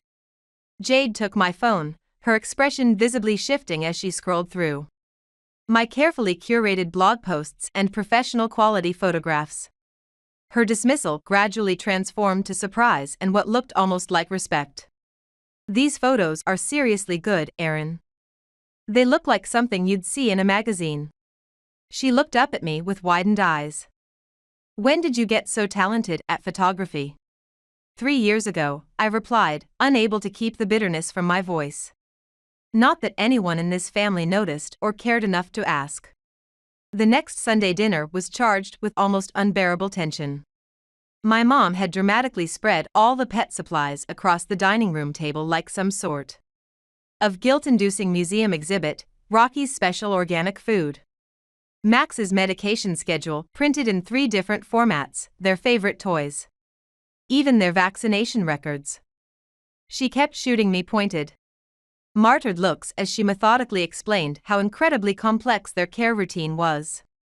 Max's heart medication has to be administered exactly 12 hours apart, not a minute later, she emphasized, dramatically waving the prescription bottle. And Rocky absolutely requires his special calming blanket at bedtime, or he gets terrible anxiety. The kennel staff just won't understand these nuances, or give them the individualized attention they need. I'm quite sure they will, I replied evenly, serving myself another portion of roasted vegetables. That's literally what professional pet care services are trained and paid to do. My dad cleared his throat awkwardly. Princess, we could compensate you generously to watch them. Make it worth your while financially. My New Zealand photography tour costs $3,800, Dad. Non-refundable. I met his gaze steadily. And some experiences are priceless. Jade, who had been uncharacteristically subdued since her visit to my condo, suddenly spoke up. I looked more deeply at Erin's travel blog last week. Did you guys know? She has over 25,000 followers? People from all over the world? My mom barely glanced up from her meticulous organization of pet supplies. That's nice, honey. Now, about the dog's feeding schedule. No, Mom, I'm serious. You need to actually look at this, Jade insisted. An unexpected note of advocacy in her voice. She pulled up my blog on her phone and thrust it toward our mom. Look at these incredible photos she took in Quebec City last winter. She's actually really talented at this. Like, professionally good. For the first time that evening, perhaps the first time in years, my mom actually looked at me directly. Not through me, not around me, not with a cursory glance, but with genuine focus. You went to Quebec City, she asked, confusion evident in her voice. When did you go to Canada? I've been to lots of places, I replied, feeling a strange mix of vindication and sadness that my own mom knew so little about my life. I take short trips whenever I can manage time off. I photograph them, write about them, and share recommendations. People actually value my perspective and travel advice. My dad leaned over to examine Jade's phone more closely. These are professional quality images, Erin.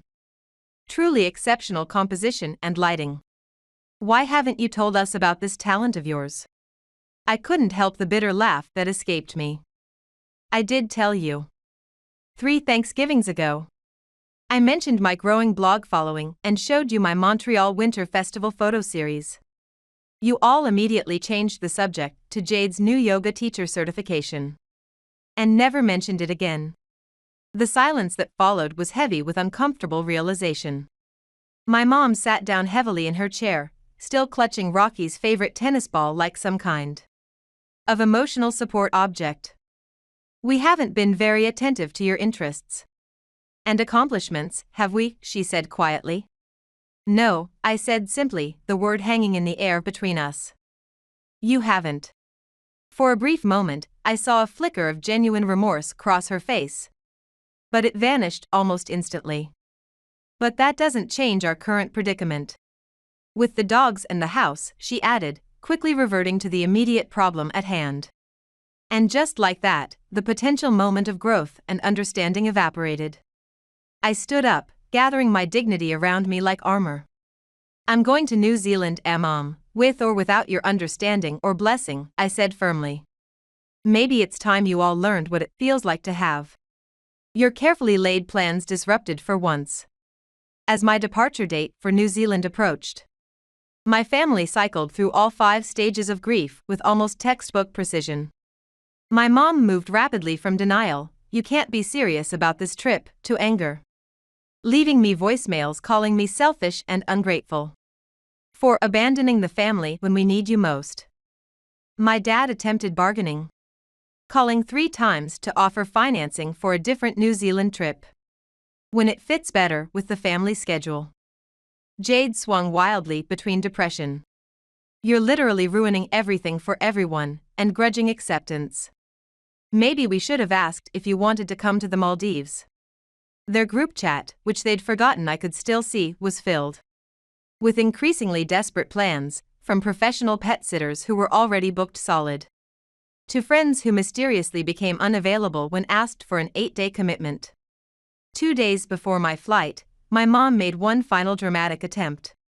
She showed up unannounced at my condo, carrying a bunch of photo albums and digital frames, all filled with pictures of me caring for family pets over the years, like when I looked after Jade's dog while she was finding herself in Europe, or nursing our childhood pets. Always being the one who took care of things.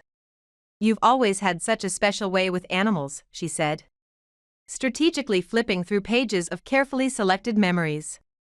Look at how gentle you are with them. Remember how you miraculously nursed Jade's hamster back to health during your junior year? The vet said it was hopeless, but you stayed up 3 nights straight to feed it with an eyedropper. My chest tightened at the memory. I remember very clearly, Mom.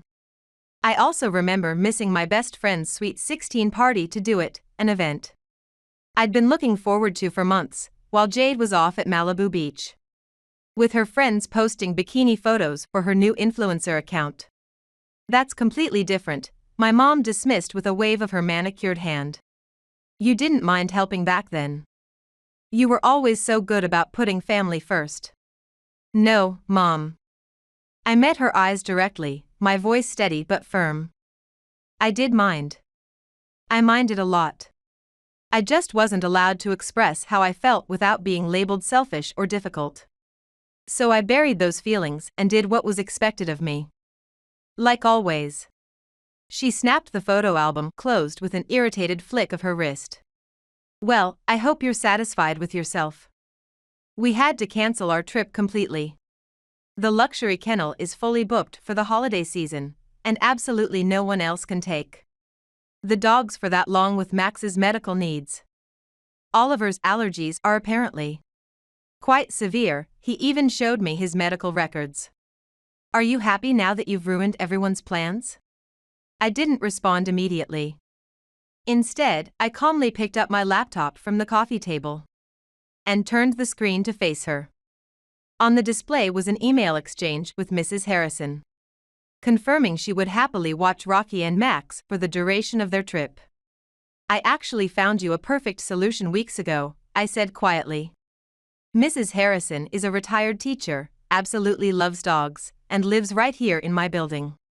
She's extremely responsible and has already downloaded the pet medication tracking app. She's happy to do it for exactly what you would have paid the kennel. My mom stared at the screen in disbelief, her mouth opening and closing several times before she found words. But why on earth didn't you tell us about this arrangement sooner? We've been panicking for days. Because for once in my life, I wanted all of you to experience what it feels like not to have me as your automatic backup plan, I said, surprising myself with how steady my voice remained. To understand firsthand what it feels like when someone disrupts your carefully orchestrated plans without the slightest consideration for your feelings. To feel what I felt dozens of times. Her face flushed with indignation. That's incredibly petty and vindictive, don't you think? No, Mom, I replied, the hurt of years giving my words weight. That's incredibly human. And maybe next time you're planning a family vacation, you'll remember this feeling and think about including your other daughter from the beginning. The morning of my flight to New Zealand, I woke to a series of unexpected notifications. My mom had tagged me in a social media post, something she'd never done before. In her carefully curated online presence. It was one of my best photographs from my travel blog. A stunning sunrise shot I'd taken in Quebec City, accompanied by a lengthy caption about how incredibly proud she was of her talented photographer daughter, and how she couldn't wait to see the breathtaking images from my exciting New Zealand adventure. Jade texted me almost immediately, mom's in full damage control mode. With her country club friends. She's telling everyone she helped plan your NZ photography tour. Several people commented asking why she wasn't going with you to support your art. I wasn't surprised. Public image had always been everything to my mom. She'd probably calculated that having a daughter with a successful travel photography blog was actually something she could brag about during her tennis matches and charity committee meetings.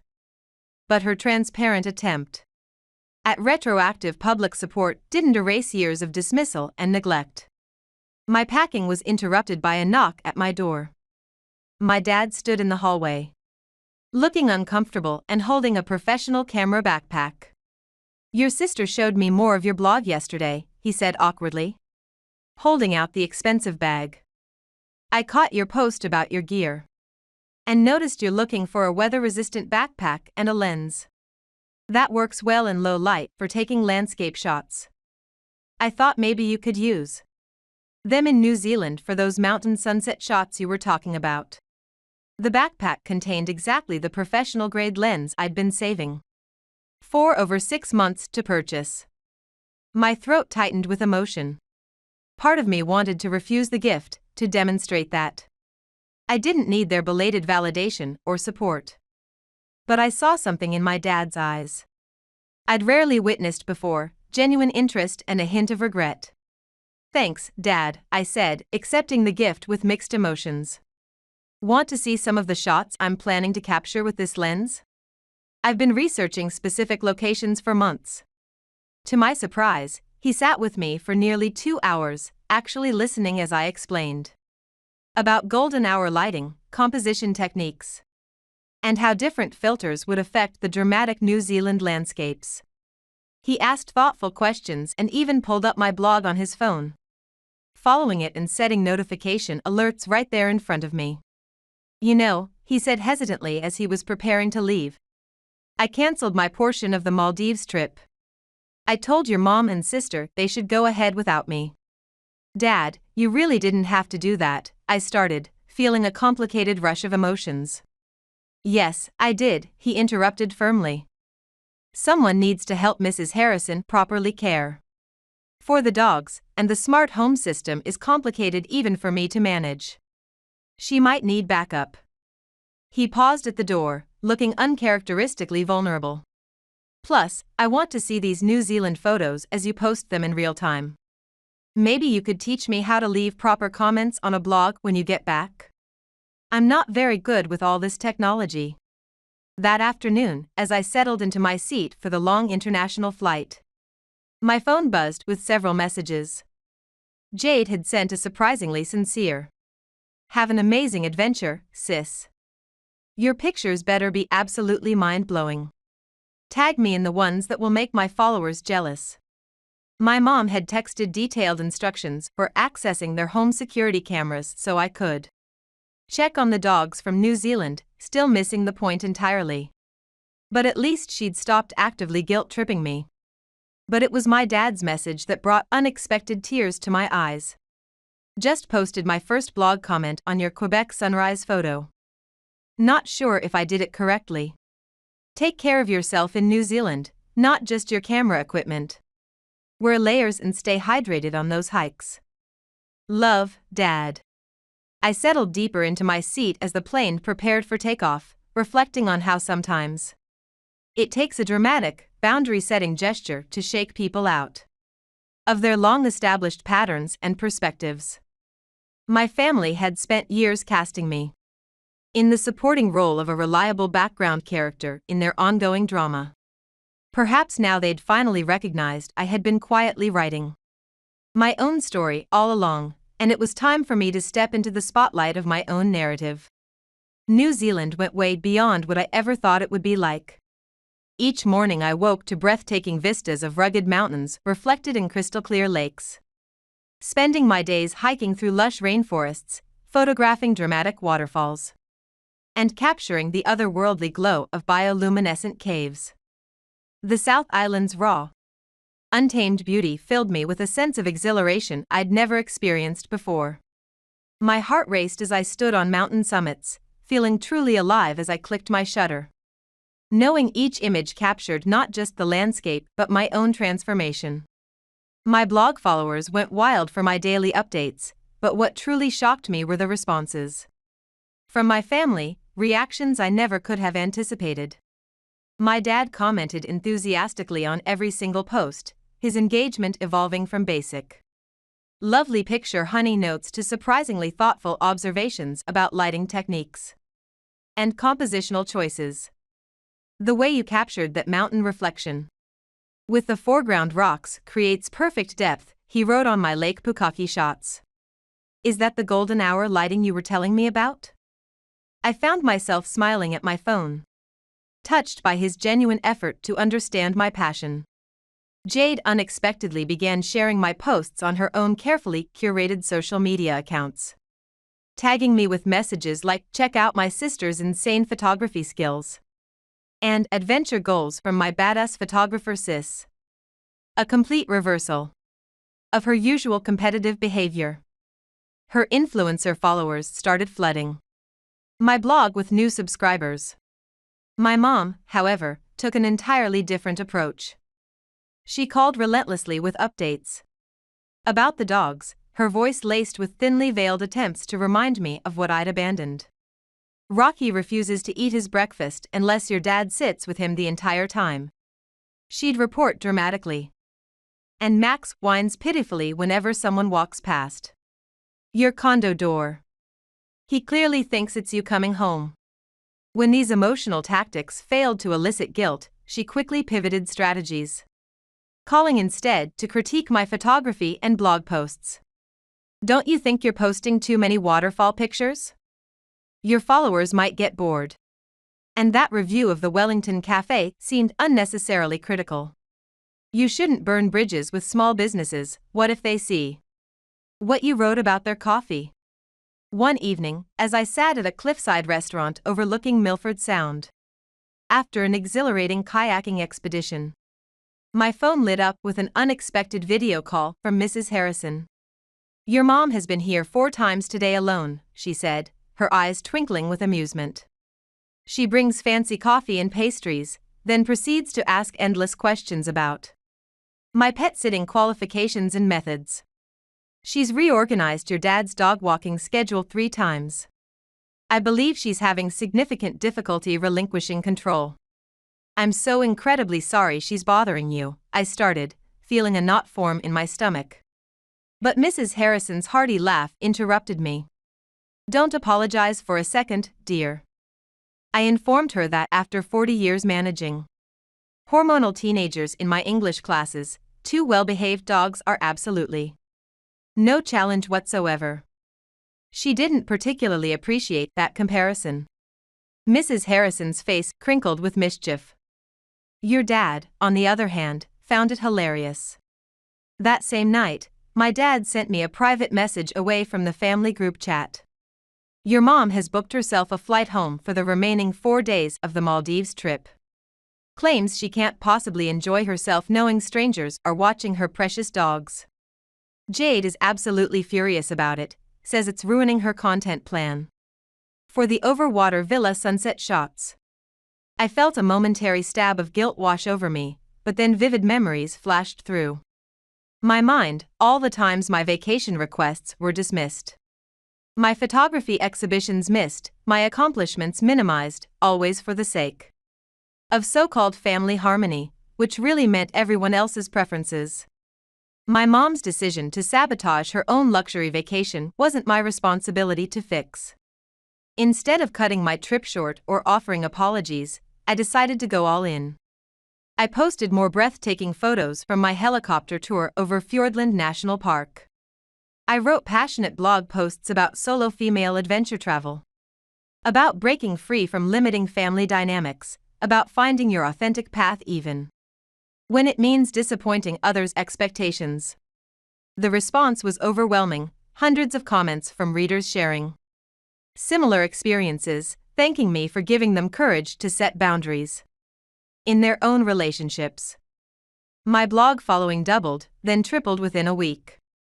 An international outdoor magazine reached out about featuring my New Zealand adventure photography in their next issue. Jade called one evening as I was preparing for my bungee jump at Queenstown. "Your blog is literally all my yoga students can talk about," she said, sounding genuinely impressed. "They keep asking when you might come teach a photography workshop at my studio.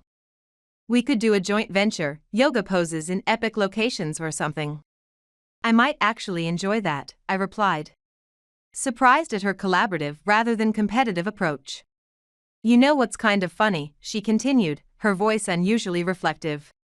"I always thought I was the brave, adventurous one in this family, with my European backpacking and influencer pursuits. But you're the one who's actually been brave in the ways that matter. You found yourself right under our noses while we were all too wrapped up in our own dramas to notice. Your photography actually says something meaningful about how you see the world." On my final night in New Zealand, I sat on my hotel balcony overlooking the twinkling lights of Queenstown, uploading my last batch of photos when my mom sent an unexpected message. It contained a picture of what used to be my childhood bedroom, now transformed into her home office, but the walls were covered with professionally framed prints of my travel photography from around the world. "I had your best work professionally matted and framed," she wrote. "These deserve a better presentation than just social media posts or digital displays." Below that was a longer message that made my hands tremble slightly. "I've been doing a lot of soul-searching while you've been away. Your dad made me confront something I desperately didn't want to hear, that we've taken you for granted for so many years that we completely lost sight of the fact that you have dreams and talents of your own. I've never been particularly skilled at apologizing, but I'm genuinely trying to do better at showing you that I value who you actually are, not just what you can do for our family." Mrs. Harrison sent me daily dog update photos, each one showing Rocky and Max thriving and completely content without my mom's constant hovering.